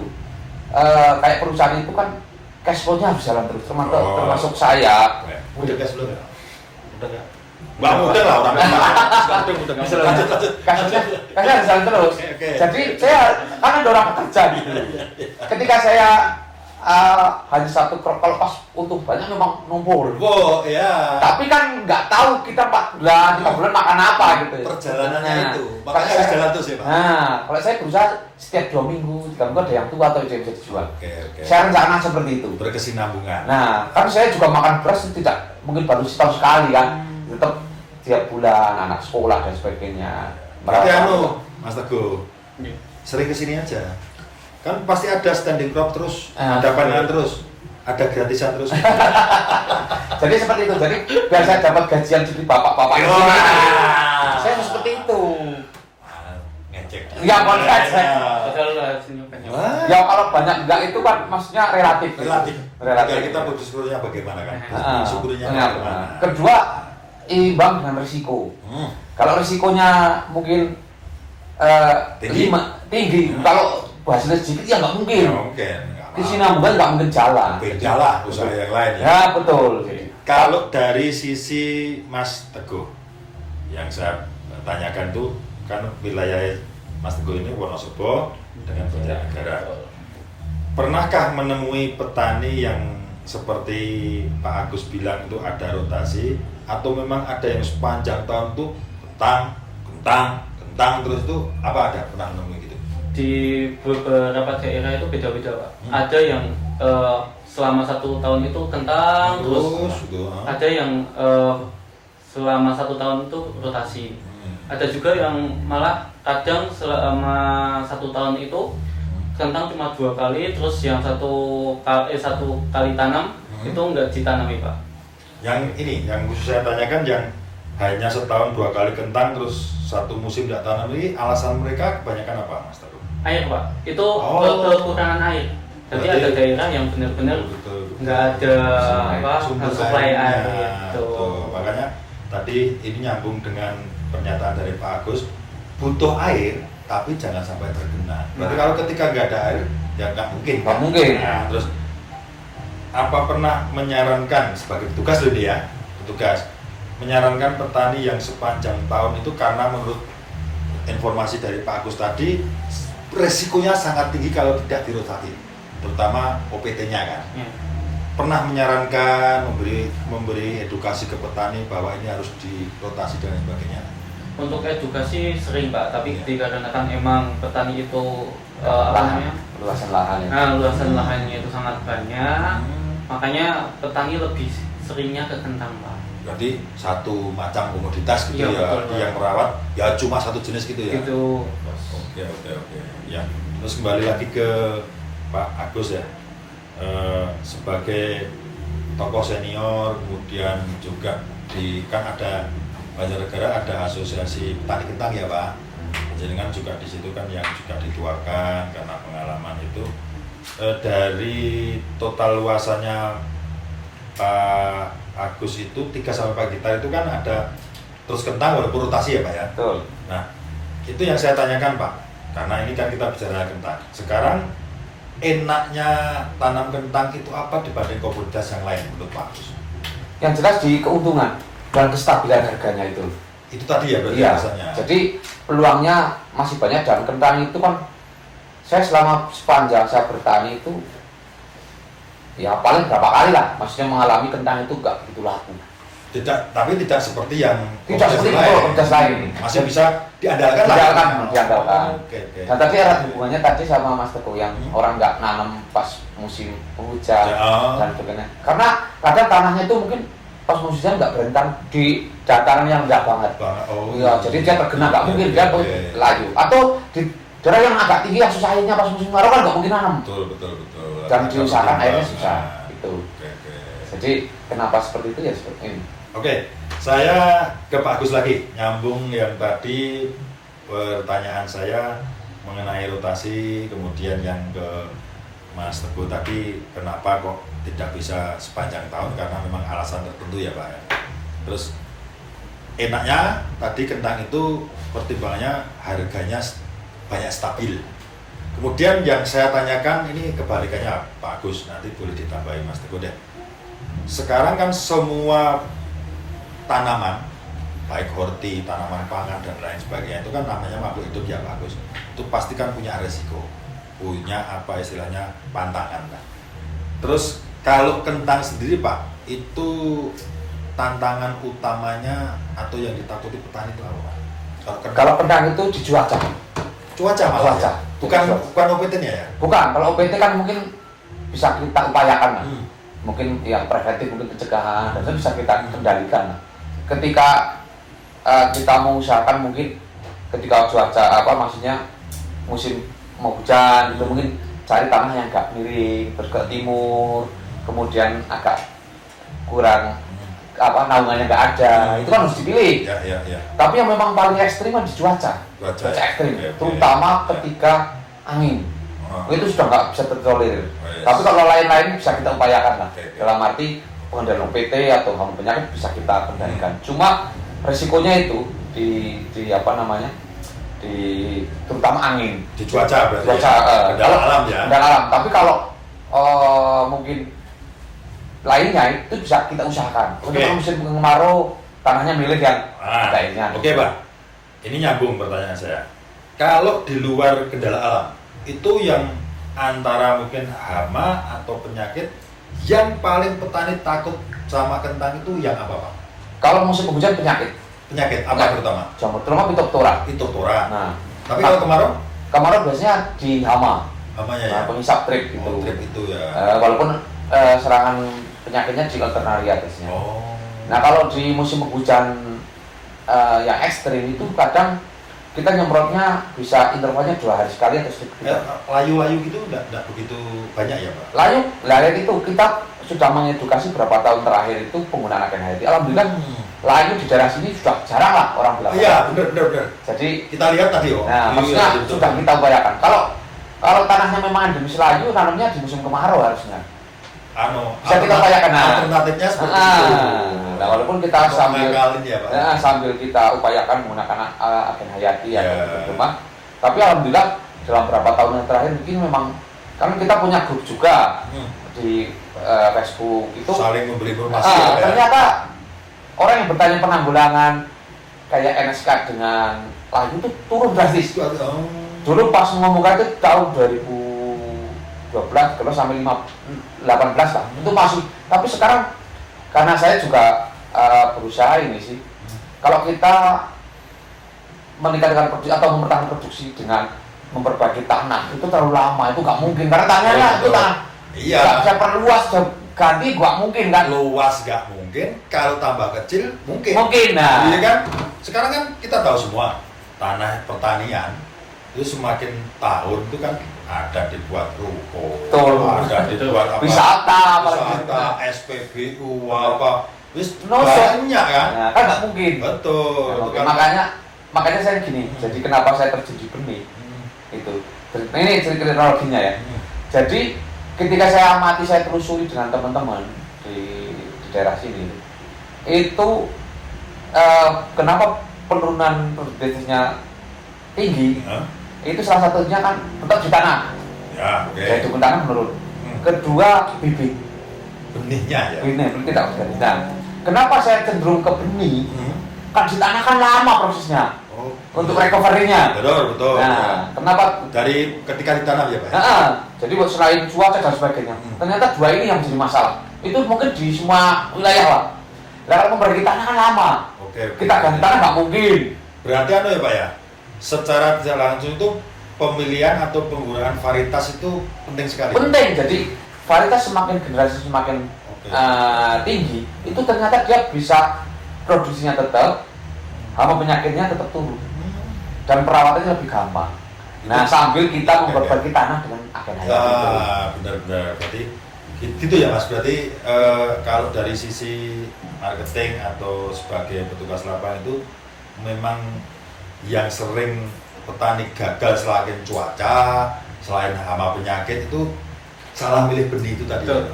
Oke, kalau salah di awal malah bisa gagal total ya Pak ya? Karena secara hitungan itu benih itu porsinya dengan persentase BIP Yang itu lain 30%. Benihnya sendiri ya? Benih, ya. Berarti pengaruh benihnya varietas ini tadi 30% ya? Biayanya. Jadi kalau kita sudah salah benih ya sudah Berarti rugi 30% dulu. itu di awal itu. Belum yang lain-lain. Belum ya? lain gitu. Berarti ya kembali Mas, berarti mudah-mudahan para petani, terutama petani kentang ya yang mendengar obrolan kita itu mengerti bahwa pemilihan varietas salah satu untuk apa ya, kunci untuk sukses ya Pak ya? Betul, berhasil itu hasilnya itu. Oke. Kalau dari sisi ini Pak, dari sisi pasca panen, sekarang yang saya tanyakan pasca panen. Itu tadi kan secara apa ya Pak, secara budidaya, perawatan dan sebagainya. Ini agak mengerucut ini Pak, ke pasca panen itu secara pasar Pak, secara pasar itu prospek kentang ini bagaimana menurut Pak Agus? Kalau pasar kentang itu sangat luas. Jadi ya karena kentang itu kan memang hanya tumbuh di dataran tinggi. Dan di Indonesia dataran tinggi itu cuma berapa sih? Berarti ke depan berarti sangat prospek ya Pak? Coba prospek sekali. Untuk membudidayakan kentang ini sendiri ya Pak? Betul. Jadi dan kentang itu kan siklus bisnisnya atau ekosistem bisnisnya kan banyak banget di situ yang terlibat. Oke. Karena padat modal gitu. Jadi potensinya tinggi. Mungkin kalau pasca panennya sayurnya itu juga tidak terbatas. Dan kentang itu kan bisa disimpan. Bisa ya? Disimpan gitu masih lama lah, daya simpan dijual itu lama. Sepengetahuan ya, pengalaman Pak Agus itu tentang paling lama tahan simpan sampai berapa hari? Kalau tahan simpan ketika dia maksudnya kalau di suhu yang normal, kemudian suhu ruangan lah ya. Kemudian dia itu memang sehat, itu sampai tumbuh 4 bulan. Bisa ya? Bisa. Tapi itu di varietas tertentu atau semua? Kena sayur, kena semua kandang. Sayur Ya, ya. dan itu kena dari radiasi yang sini. Tapi kan daerah lain kadang berapa itu nggak tahan karena mungkin kandungan tanahnya yang Beda. gitu. Masih hubungannya pasca panen nih. Ya. Nah, nanti giliran habis ini Mas Teguh daripada Gurusina gitu. Saya takut khawatirnya Ngantuk ya? malah jatuh. Atau mungkin kelaparan belum makan. Iya, terus nanti makan Ya. aspat boleh. Nah, masih hubungannya dengan pasca panen lah. Dari tadi kan prospek pasarnya bagus karena memang untuk daerah menanam kentang itu tidak semua daerah bisa. Terus umumnya di sini Pak, di daerah Pak Agus ini dijualnya kemana? Atau maksud saya sudah ada pabolnya sendiri datang atau punya kayak apa serikat sendiri atau tempat sendiri atau bagaimana Pak? Kalau kentang rata-rata kita ada dagang di sini. Oh, ada berarti. Dagang. Jadi di sini kentang itu rata-rata keluar daerah. Malah dikirim keluar daerah. Mungkin ke Jakarta, Surabaya, Bali, Kalimantan. Itu memang kentang ini memang katakanlah simpan itu. Betul. Jadi dan permintaan di sana mesti kentang Dieng itu berbeda. Kentang Dieng. Ya, kentang Dieng. Udah bisa bilang ya kentang Dieng. Kentang Dieng. Kentang yang lain Memang gitu ya. brandnya sudah mengakar di konsumen dan memang secara kenyataan ketika dibandingkan dengan daerah lain memang berbeda. Ya. Jadi memang sudah dalam arti yaitu memang keunggulan di sini seperti itu. Ya karena itu tadi karena kulitnya tebal, kemudian kuning dan dan sebagainya. Itu berarti kan bisa kirim jarak jauh. Jarak jauh Ya, betul. itu sampai di sana pun ya resiko untuk gembuknya itu busuknya kan Rendah. sangat minim gitu Pak. Betul. Masuk akal juga Pak. Jadi ada konsumen itu sudah bisa memilih sekarang. Tidak hanya sebatas mengkonsumsi, tapi sudah bisa bilang ini. Ya. Nah, Dieng lah. Betul. Itu bagaimana karena memang ada keistimewaan tersendiri. Oke, sekarang tadi saya sudah agak disinggung Pak Agus tadi ada kentangnya Bisina. Ini giliran Mas Teguh. Ini saya dengar Bisi itu kan juga mengeluarkan varietas kentang yang baru, unggulan juga, yang katanya juga itu varietas yang memang bagus seperti yang disampaikan Pak Agus tadi. Nah, itu varietasnya apa, Mas? Varietasnya yang namanya granula LBC sama Titan, Pak.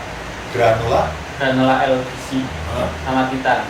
Oh, berarti granula itu tidak hanya di biji saja, Pak ya? Betul, karena memang jadi granula itu kan indukannya kita mengambil dari Banisa. Oh. Kalau yang punya biji memang Titan. Satu lagi mungkin yang ini salah satu kena merah jadi, tapi memang terbatas. Oke. Tapi yang sudah keluar secara komersil dua itu. Itu ya berarti granula L-nya biji sama Titan tadi. Ya. Oh. Ini kalau yang dibilang Mas Teguh tadi, Pak Agus pernah coba tanam atau pernah tanam malah sudah panen atau malah pernah tanam berulang-ulang atau bagaimana? Saya dapat tanam berulang-ulang. Jadi saya menanam benih biji itu dari tahun 2019 sudah kenal yang granula L-nya biji. Itu prekom dulu dari fenolnya dan dulu pas pun di lokasi juga saya termasuk sama gradernya Pak Danang juga pernah trial di sini juga. Jadi sudah sering membuktikan ya Pak? Jadi maksudnya dalam arti walaupun sama-sama varietas granula L, tapi kan tetap berbeda karena quality kontrolnya berlapis. Kalau dari sisi performa Pak, ini si granula L-nya biji sama Titan tadi, terutama granula L biji lah yang banyak di sini ya. Karena menurut informasi kalau saya nggak salah dengar ya Pak ya, granula L-nya biji ini bisa di semua lini dibanding yang Titan tadi, atau bagaimana Pak? Jadi kalau granula L memang dia adaptif di semua ketinggian dan semua tempat yang bisa ditanam kentang. Dan dia itu memang ya varietas yang sudah lama sih sebenarnya, dan produksinya stabil memang. Terus umbinya bulat, kemudian kulitnya juga tebal. Kalau performanya sendiri Pak? Kalau performanya dia tetap bagus karena ditanam sebagian petani besar, petani kecil itu rata granula L. Nah kalau bedanya dengan Titan memang speknya berbeda. Dan Titan itu memang tujuan juga Titan kan dia tahan fitoptora sebenarnya. Oh. Jadi kalau itu dibutuhkan dataran tinggi mestinya. Atau iya sebenarnya dataran rendah sebenarnya bisa, cuma milih tanah. Ya. Jadi kalau paling bagus harus ada apa ya? Apa tempatnya ya? Jadi pilih karena biasanya kalau tahan fitoptora itu kulitnya agak tipis biasanya. Jadi milih tahan gitu kalau Tapi yang paling performanya paling bagus Titan itu di ketinggian 1.700-an. Itu memang dia itu bagus performanya. Rajanya bisa gede ya, liternya mungkin ya. Jadi dibanding dengan produksinya tinggi. Di sini juga sebenarnya dataran rendah tinggi, cuma resikonya banyak resikonya gitu kalau tanam. Jadi rekomendasi saya tetap di dataran tinggi.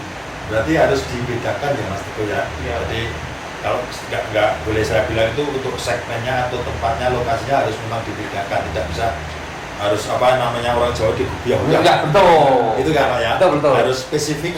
Ya. Oke, menurut dia itu bisa pengamatan saya itu pemantau saya dan ya. Pengalaman saya yang sudah berapa kali nanam. Oke, berarti kalau granula L-nya biji yang Pak Teguh sudah sering kali tanam, panen, merasakan tuh secara performa dibanding dengan yang lain Pak, yang bukan biji lah misalkan. Ini secara performa untuk petani-petani bagaimana Pak? Ada pas tumbuhnya ada beda atau lebih cepat atau bagaimana Pak? Ini kalau saya pribadi, sama pribadi. Kalau saya pengamatannya gini, jadi bagaimanapun namanya tanaman itu walaupun sama, itu beda perawatan juga beda hasil. Ya, termasuk benih saya pribadi memang ditanam 3 orang itu tetap beda juga. Berbeda, termasuk biji. Cuman kalau kita berbicara tentang perbedaan kentang, itu kan yang kita garansi di serangan virusnya. Serangan virusnya dalam arti dalam satu hamparan itu nanam per 1000 batang itu kan di serangan itu maksimal kan 0,5%, jadi maksimal 5. Itu harus seperti terjamin. Kalau sudah ada di granulanya biji yang itu tadi? Ya, alhamdulillah selama ini mulus.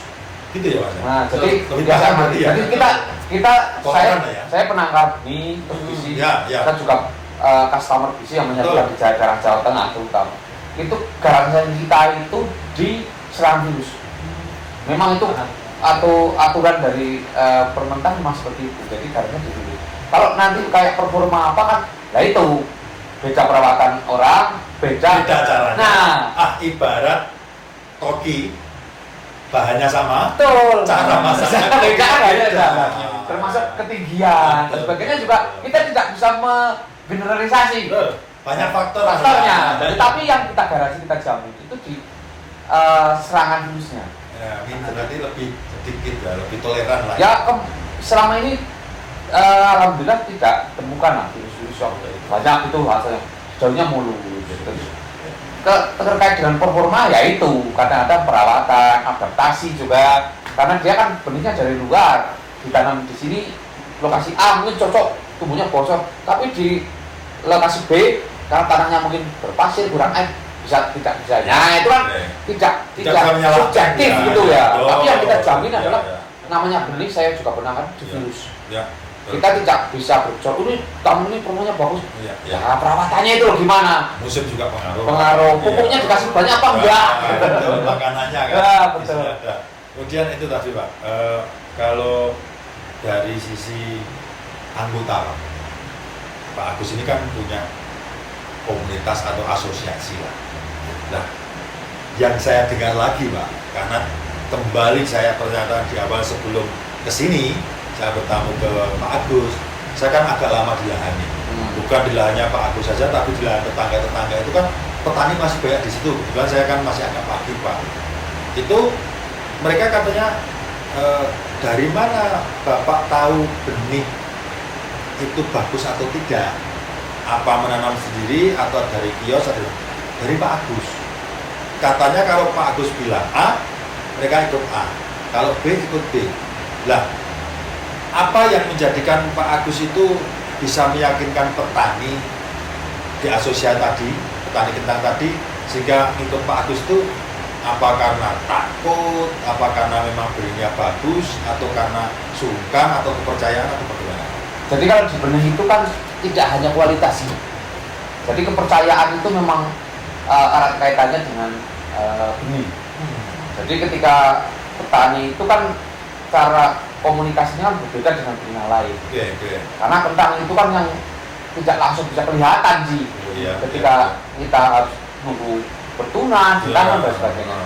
Dan biasanya ya namanya penangkap benih itu kan salah satu kejujurannya sih. Dan percaya mereka itu percaya karena sudah konsisten gitu. Masalahnya gini Pak, kenapa saya tanya gitu? Saya punya alasan kan. Pak Agus tadi juga sebagian kan ada di sisi bisnis. Nah, penangkar benih mau nggak mau kan namanya orang bisnis, mohon maaf Pak, tidak, walaupun tidak semua orang sih, pasti dia mikirnya itu keuntungan. Nah, kadang-kadang Pak, mensewu, mohon maaf, banyak oknum dalam tanda kutip. Dia nggak mikir kualitas, nggak mikir apa, yang penting dia itu manut dengan saya, ikut saya, apapun saya masukkan, yang penting keuntungan besar. Kalau Pak Agus bagaimana? Saya ketika saya melakukan sentuhan, itu saya di pihak kebaikannya. Wah, saya berusaha seperti. Jadi bisnis kalau menurut saya yang kontinu adalah bisnis yang apa adanya. Jadi mungkin kalau musim-musim kemarin, kalau saya tidak penjual benih, itu kan domainnya banyak sekali. Kalau saya memang nekat mencari keuntungan yang sekedar keuntungan bisa saya. Tapi saya yang saya pertaruhkan itu, kalau orang Jawa saya bilang jengkoknya lebih tebal ketimbang keuntungannya. Ya, berarti dari sisi kepercayaan betul, jadi trust itu loh. Trustnya itu. Orang itu sudah percaya, istilahnya, oh, mohon maaf nih, Pak Agus itu loh, orang bilang kalau gini tuh nggak bohong, nyatanya ada, bilang bagus ya bagus, enggak, karena kalau nggak salah info ya Pak, Mas Teguh ini memberikan apa ya, kayak mempromosikan benihnya kentang bisi itu pun juga beliau nggak asal terima kan, mestinya kan harus di apa itu uji coba sendiri, dipraktekkan sendiri sebelum ditularkan ke orang lain gitu kan, karena pemilihan varietas kan penting. Jadi gini, kalau saya sendiri baik benih yang saya hasilkan sendiri dari sini, sebenarnya berapa lot atau berapa benih yang saya keluarkan itu saya nanam. Jadi dicoba sendiri dulu kan? Ada quality controlnya. Ya. Jadi bagaimanapun itu sebagai kontrol saya. Ketika ada masalah di petani, saya tahu langsung respon. Baik benih dari bisi atau dari mesti saya tanya.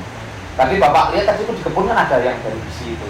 Itu bagian dari komitmen saya gitu kepada petani dan menjaga kualitas agar ketika ada masalah ya mau kemana nggak ada masalah ya. Ya, yang Nggak ada. diharapkan. Itu Pak.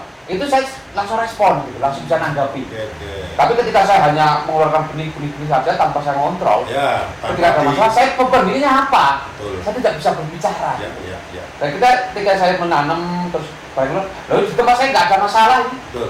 Nah itu loh. Jadi ada buktinya ya Pak. Buktinya, jadi ya, sekitar ini loh kan. Berarti kan selain apa dari benihnya, kemudian ya varietas tadi penting. Faktor-faktor lain ada. Untuk menjaga trust atau kepercayaan, jadi Pak Agus itu tidak sembarang memilih benih yang kita informasikan kepada anggota gitu. Betul. Termasuk kayak benih dari BC. Kenapa saya memilih dari BC? Karena saya yakin karena namanya perusahaan kan konternya gratis. Ya. Dan begitu ada masalah direspon. Dan jujur saja ya. Yakin ya Pak? Ya yakin. Karena saya sudah berapa tahun berarti mungkin hampir 4 tahun 5 tahun menyalurkan BC. Dari yang prekom sampai sekarang yang bersertifikat dan sampai saya jadi customer sekarang di Jawa Tengah. Jadi kenapa seperti itu? Saya sampai ada petugasnya, terus kemudian saya juga bisa dikasih informasi stoknya, jadi langsung saya yakin itu. Jadi benih yang dihasilkan oleh BC berkualitas. Nah ini Mas yang paling penting. Jadi mungkin bisa diinformasikan di daerah yang lain ketika Mas Teguh atau seperti Mas Teguh petugas lapangan yang lain itu informasi Pak Agus tadi bisa dia percayaan terutama karena Pak Agus ini pengen menjaga kepercayaan asosiasi anggotanya itu kepada Pak Agus. Tentunya percaya dulu dengan benih yang mau disalurkan. Betul. Nah, ini kebetulan di granula L-nya BC itu Pak Agus sudah membuktikan sendiri selama bertahun-tahun. Ternyata bisa kita edukasikan kepada anggota Pak Agus ini.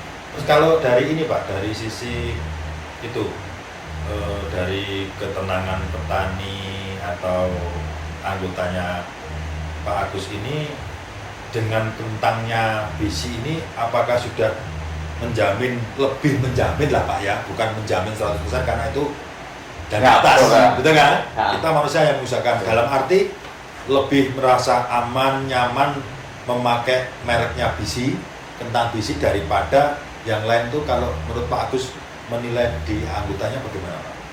Jadi saya kan ini berusaha memberikan alternatif ke petani karena memang stok benih saya kan memang terbatas. Ya. Jadi kenapa saya BC itu memang ya kalau saya nggak yakin dan itu nggak mungkin saya salurkan. Betul. Karena saya petani, mereka juga petani. Betul, dan mereka sudah mempercayakan ke saya dan prinsip saya kan gini. Jadi kenapa saya menyasarkan petani-petani yang menengah bawah? Kenapa saya seperti itu? Jarang yang besar-besar. Karena kalau orang yang besar itu kan dia punya akses luas. Dia punya koneksi, punya luas, dia bisa mendatangkan yang luas dari lain tempat. Tapi coba yang menengah-menengah ini. Ketika atau yang bawah juga. Maksudnya dia dengan terbatas modal, pengetahuan, kemudian koneksi yang terbatas. Dia rentan sekali ditipu atau salah membeli bini. Hanya ngikut. Nah ikut. Cuma dia itu malah dimanfaatkan. Nah, saya nggak pengen seperti itu. Saya memberikan second opinion seperti itu. Ya. Dan saya berusaha begini. Jadi kenapa saya menyasar ke mereka? Nanti dia akan gedung tular. Betul. Jadi nanti bagus, nanti tetangganya saudaranya. Dan itu yang paling kenapa saya sampai bisa menyalurkan dulu tanpa petugas Mas Teguh ya. Itu seperti itu. Jadi mereka itu karena percaya dengan saya, kemudian karena saya nggak punya benih, saya alternatif ke BC, dan ternyata bagus. Nanti kan dia kayak rantai gitu. Setuju Pak, setuju karena ada peribahasa mengatakan sepanjang-panjangnya jalan masih panjang mulut orang. Nah, ya kan? Jalan itu kalau sudah buntu kan sudah. Tapi mulut orang dari satu ke mulut satu terus gitu. Nanti bahasa Jawanya getok tular. Nah, betul. Apalagi hal-hal yang baik seperti itu. Itu loh pakai BC, mereknya BC. Dari mana? Dari Pak Agus loh contohnya aku Pak. Nah, itu kan mungkin akan menyebarnya apalagi zaman sekarang. Zaman medsos. Sosmed itu sudah sedetik lurus tanpa ada yang bisa menanggulangi ya Pak. Betul. Nah, dari ini Pak. Ini lagi Pak, ini saya senang sekali nih. Masih ada beberapa belum Pak, belum capek tuh Pak. Belum saya ada. Masih gaspol. Kayaknya sudah ada banyak yang ngantuk ini. Tidak apa-apa. Saya lirik saja. Terus gini Pak, sekarang dari sisi produksi nih.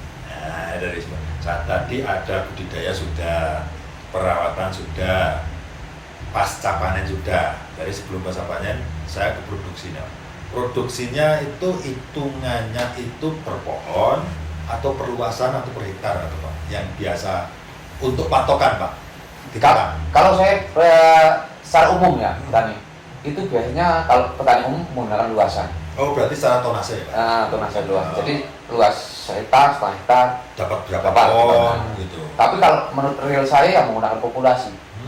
Tapi polusi juga erat kaitannya dengan benih yang digunakan. Nah kembali lagi. Iya. Kembali ke varietas lagi. Dalam arti bukan varietas, jadi grade benih Oh itu grade-nya. Oke. kan size-nya antara S, ML itu berbeda. Udah, oke. Kalau size yang kecil itu kan membutuhkan benih lebih sedikit. Ya. Cuman biasanya umbinya besar tapi nggak banyak. Oh. Yang medium Video. biasanya benihnya sedang itu nggak terlalu besar tapi banyak. Oke. Kalau yang besar itu Umbinya umbinya banyak nggak bisa besar tapi secara produktifnya lebih banyak. Tapi membutuhkan benih juga lebih banyak. Banyak juga. Karena hitungannya tonase. Ya, Jadi betul. kalau paling real yang menggunakan kenol. Kenal itu gimana? Kenol ya butiran berapa populasi sih dalam satu lahan itu? Satu kentang itu satu kenol. Oh, oke, baru tahu sekarang. Bahasanya dia kenal. Kenol itu bahasa ini, bahasa istilah di perbunian kentang seperti kenol. Kenol betul. Maklum. Makanya di BBC kan sudah ada standarnya. Ternyata bodoh juga ya. Di BBC sudah ada standarnya karena saya sering memberi masukan. Sekarang ada standar kalau S harus sekian kenol 12,5 kemasannya itu. M-nya berapa kenol? Tambah pengalaman saya Pak. Kenal ya. Kenal dulu saya gimana? KNOL. Kenal gitu ya. Bukan pakai E ya. Bukan, kenal nanti. Tahunnya tuh di kapal tuh not berapa? Tapi kenal ya. Kenal. Itu butiran berarti ya. Butiran. Oke, berarti secara produksi memang kalau menurut pribadi Pak Agus lebih cenderung ke per pohon. Jadi real gitu ya. Tapi kalau orang kebanyakan kan sangat susah kan Betul. Jadi berarti 1 hektar dapat berapa ton? Betul. Berapa ton? Nah, dari sisi yang benih kentang biji itu tadi Pak, antara lain yang granula yang biji itu rata-rata dalam satu luasan hektar itu biasanya menghasilkan berapa dibanding dengan yang lain? Ada kelebihan atau sama atau bahkan di bawahnya atau bagaimana Pak menurut pengalaman Pak Agus? Kalau produksi itu subjektif sih ya. Kalau saya real saja gitu jadi tadi tak bilang beda orang, beda peralatan, beda produksi. Ya. Jadi kalau menurut saya pribadi sih jelas ketika produk itu bisa diterima pasar dan kontinuitasnya ada, itu berarti kan bagus. Secara tidak langsung kita secara bodoh saja ya? Iya, logikanya gitu aja. Logikanya begitu, secara logika berarti kalau diterima pasar, dia kembali menanam, Betul. berarti menguntungkan gitu kan? Kalau repeat order. Repeat order menguntungkan berarti ya? Tapi kalau ya saya sebenarnya gitu toh. Iya. Saya nggak usah bilang ini bagus apa enggak. Ya terlalu ini subjektif. Ya, betul. Mending saya logikanya gini, ketika dia petani nanam, kemudian ada repeat order lagi dan minta lagi, berarti kan benihnya bagus. Betul. Ya. Dan menguntungkan, kalau untung nggak mungkin dia beli lagi. Kapok pasti kan. Iya. Itu kan omong itu. Oke. Ya. Logika sederhana seperti itu. Logika masuk akal Pak. Dan saya setuju lagi karena lagi-lagi kita itu kalau mengamati atau menilai sesuatu itu kan tidak bisa detail sekali. Detail. Secara umum lah Pak ya, secara gambaran kebanyakan orang bagaimana secara umum. Tapi saya setuju Mas Teguh pendapatnya atau argumennya Pak Agus ini bahwa kita menilainya kalau petani itu nanam varietasnya biji dan kembali nanam beli lagi, artinya BIU menguntungkan kan gitu lah. Iya. Seperti itu kan ya. Jadi kalau sampai selama ini Mas Teguh, mohon maaf Pak Agus ya, untuk benihnya kentang biji ini sendiri di Wonosobo dan Banjarnegara itu secara share-nya untuk penjualan bagaimana dengan varietas modern yang lain? Pengalaman Mas Teguh. Untuk granula LBC sendiri sekarang kalau nggak salah udah sampai 30 ton ya Pak? Iya. Untuk sampai tahun ini ya Pak? Tahun ini sudah Dari sampai bulan setengah tahun. Nah, belum setengah tahun udah sampai 30 ton. Dalam kurun waktu itu, Pak, Iya. itu saja. Ya karena memang stoknya nggak ada. Kalau ada Kalau lebih dari ada itu ya. lebih, Pak. Tapi jangan ngomong lebih, nanti targetnya diganjar.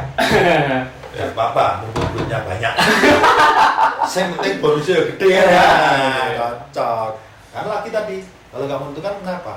Nah. Sudah trust dengan produknya, sekarang tinggal mana barangnya. Betul. Oke. Ya kita Pak, istilahnya dengan Pak Agus ini, antara Bisi dengan Pak Agus ini kan rekanan kerja. Tentunya rekanan itu kan saling menguntungkan Pak. Kalau dari sisi hanya saya untung aja, yang satu butuh kan nggak mungkin terjalin kan. Putus di tengah jalan, bahkan bisa saingan lagi lah kan gitu. Makanya yang lagi-lagi kata-kata yang Pak Agus tadi senang saya satu, trust, kepercayaan. Baik kepercayaan pada diri kita maupun varietasnya. Nah, kalau menurut saya begitu. Baik Pak Agus, Mas Teguh, kita sudah ngobrol panjang dan lebar ya. Saya khawatirnya itu kalau terlalu panjang nanti kasihan ibunya. Kalau terlalu lebar, bapaknya yang susah. Makanya kita sedang-sedang saja. Sudah nikah? Belum. Nah ini Pak, apalagi belum gaduh kuping. Ya, Pak. Nanti kita bilangin panjang dan lebar bingung. Karena masih ada kru saya itu juga belum laku-laku, tapi katanya mau sebentar lagi. Oh. Gitu ya. Dan kita doakan ya Pak. Semoga janur segera melengkung gitu. Itu lepas dari kentang, bukan kentang yang melengkung. Kentangnya tetap bulat. Itu maksudnya umbi-umbian berarti ya Pak. Kalau kentang itu ada bagaimana? Kalau tomat kan buah, terus cabai itu ya buah. Kalau di kentang itu biasanya buahnya apa gimana? Umbi, jadi umbinya di.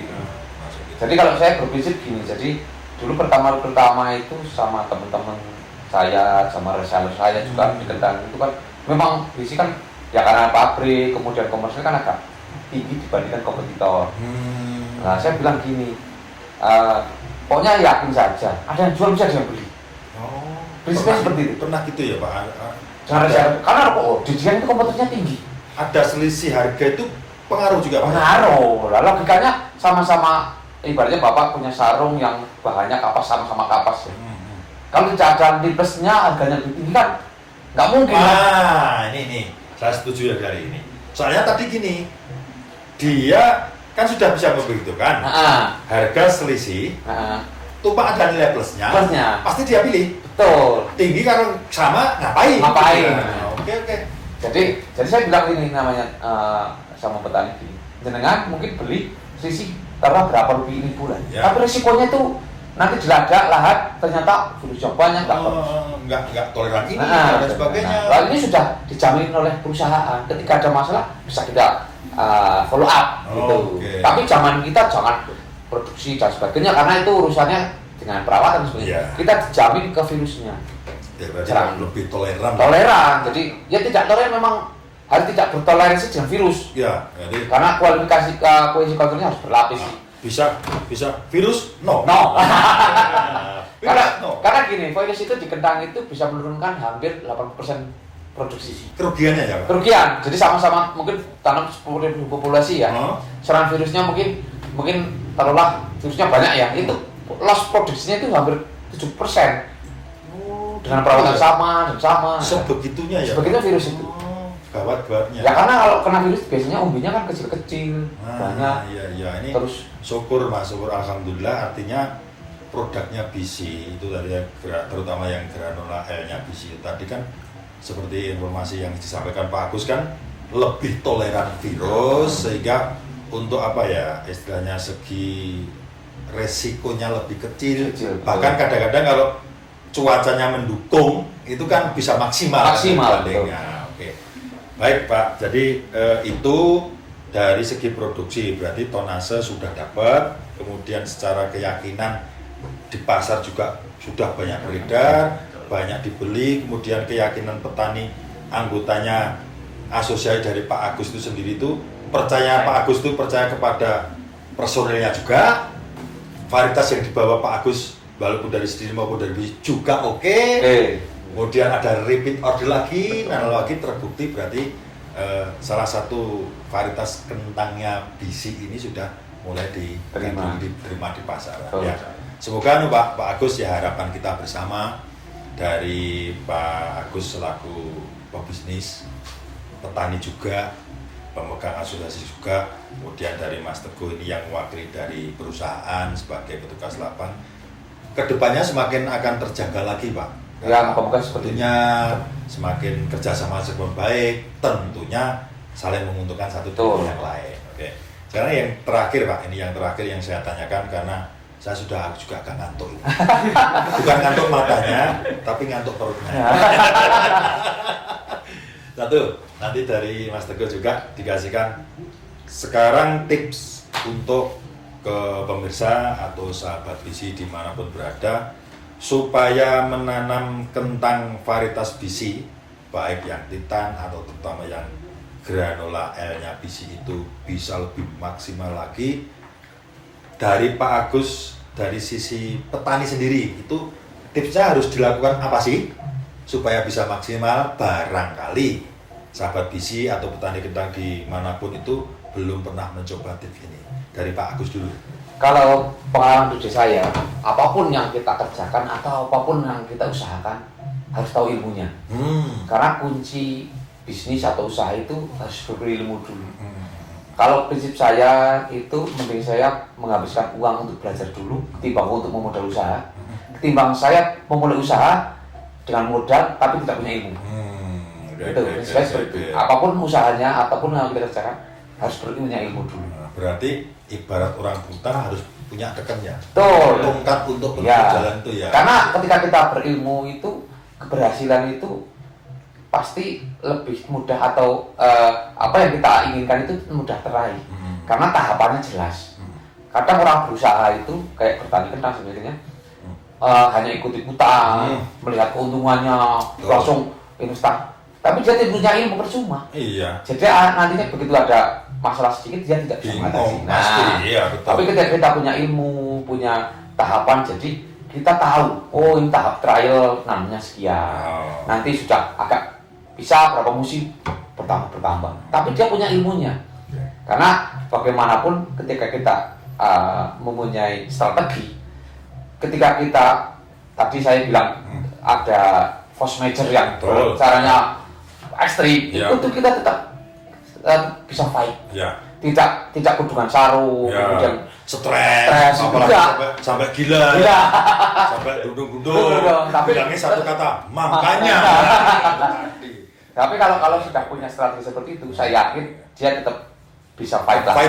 Fight. Karena petani itu fighter sejati. Iya, fighter sejati memang. Jangan dipandang remeh. Justru bagi saya, Pak, menurut saya profesi petani itu yang paling mulia, Pak. Menurut saya. Betul. Nah, karena di petani saya jadi kenapa saya cenderung ke petani ya? Sih terlepas dari yang lain.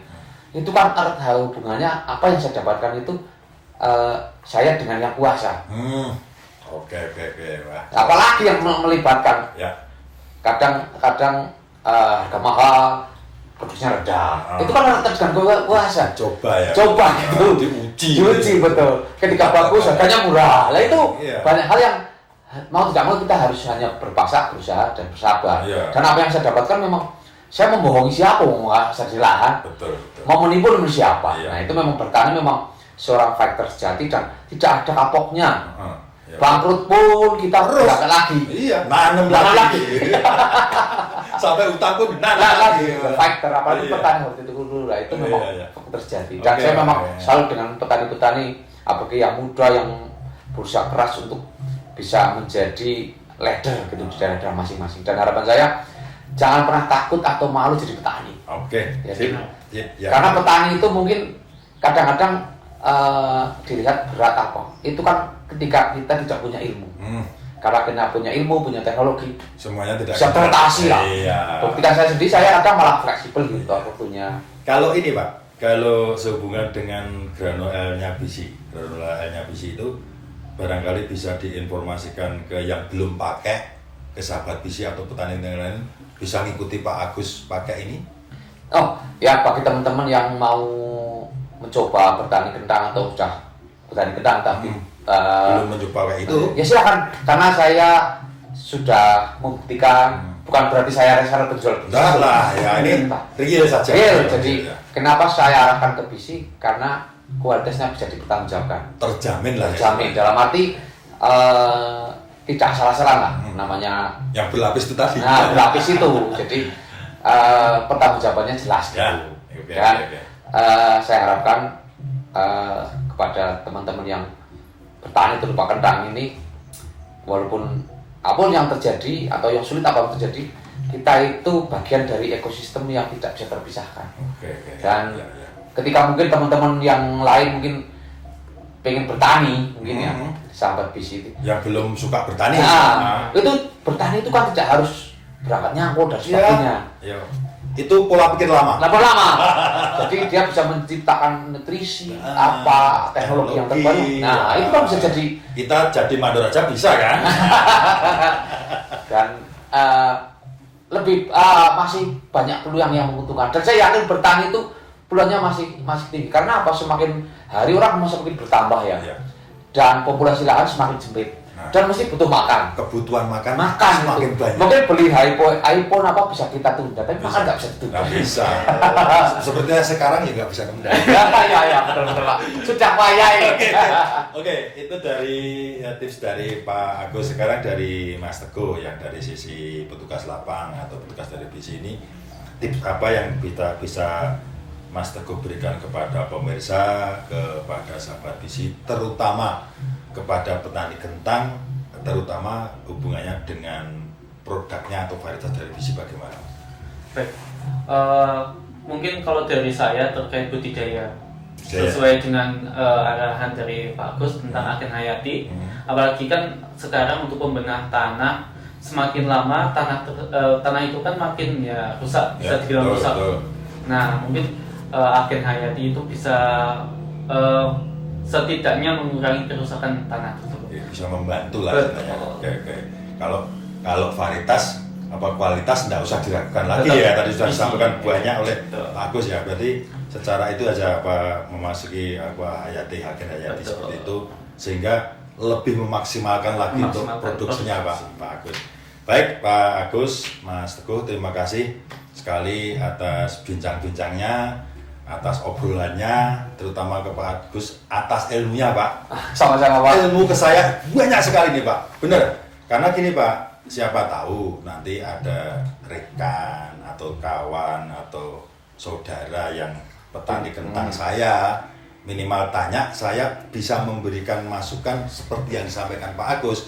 Karena sebelumnya kan saya sudah bilang sangat awam, terutama di komoditas kentang ini, sehingga dengan diskusi kita, sharing-sharing kita ini banyak apa ilmu masukan yang saya terima dan ini akan insya Allah nanti akan bermanfaat bagi orang lain. Semoga Pak. Sekali lagi terima kasih Pak Agus, terima kasih Mas Teguh, semoga tambah sukses Pak. Amin. Sehat selalu. Amin. Sampai ketemu nanti di lain episode ya Pak ya. Siap. Terima kasih.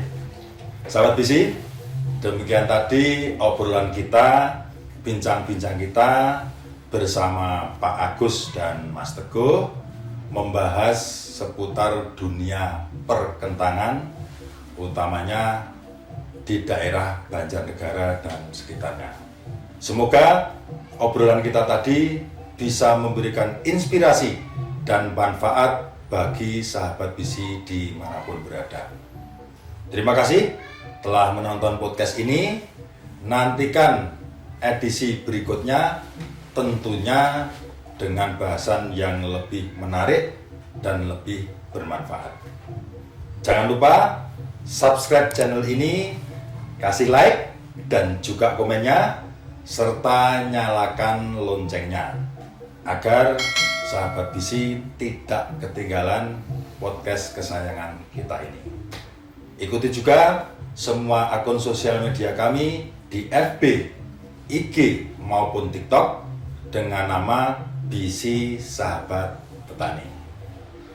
Ingat Pak Kumis, ingat Bisi. Ingat Bisi, ingat Pak Kumis. Sampai jumpa pada edisi berikutnya. Assalamualaikum warahmatullahi wabarakatuh.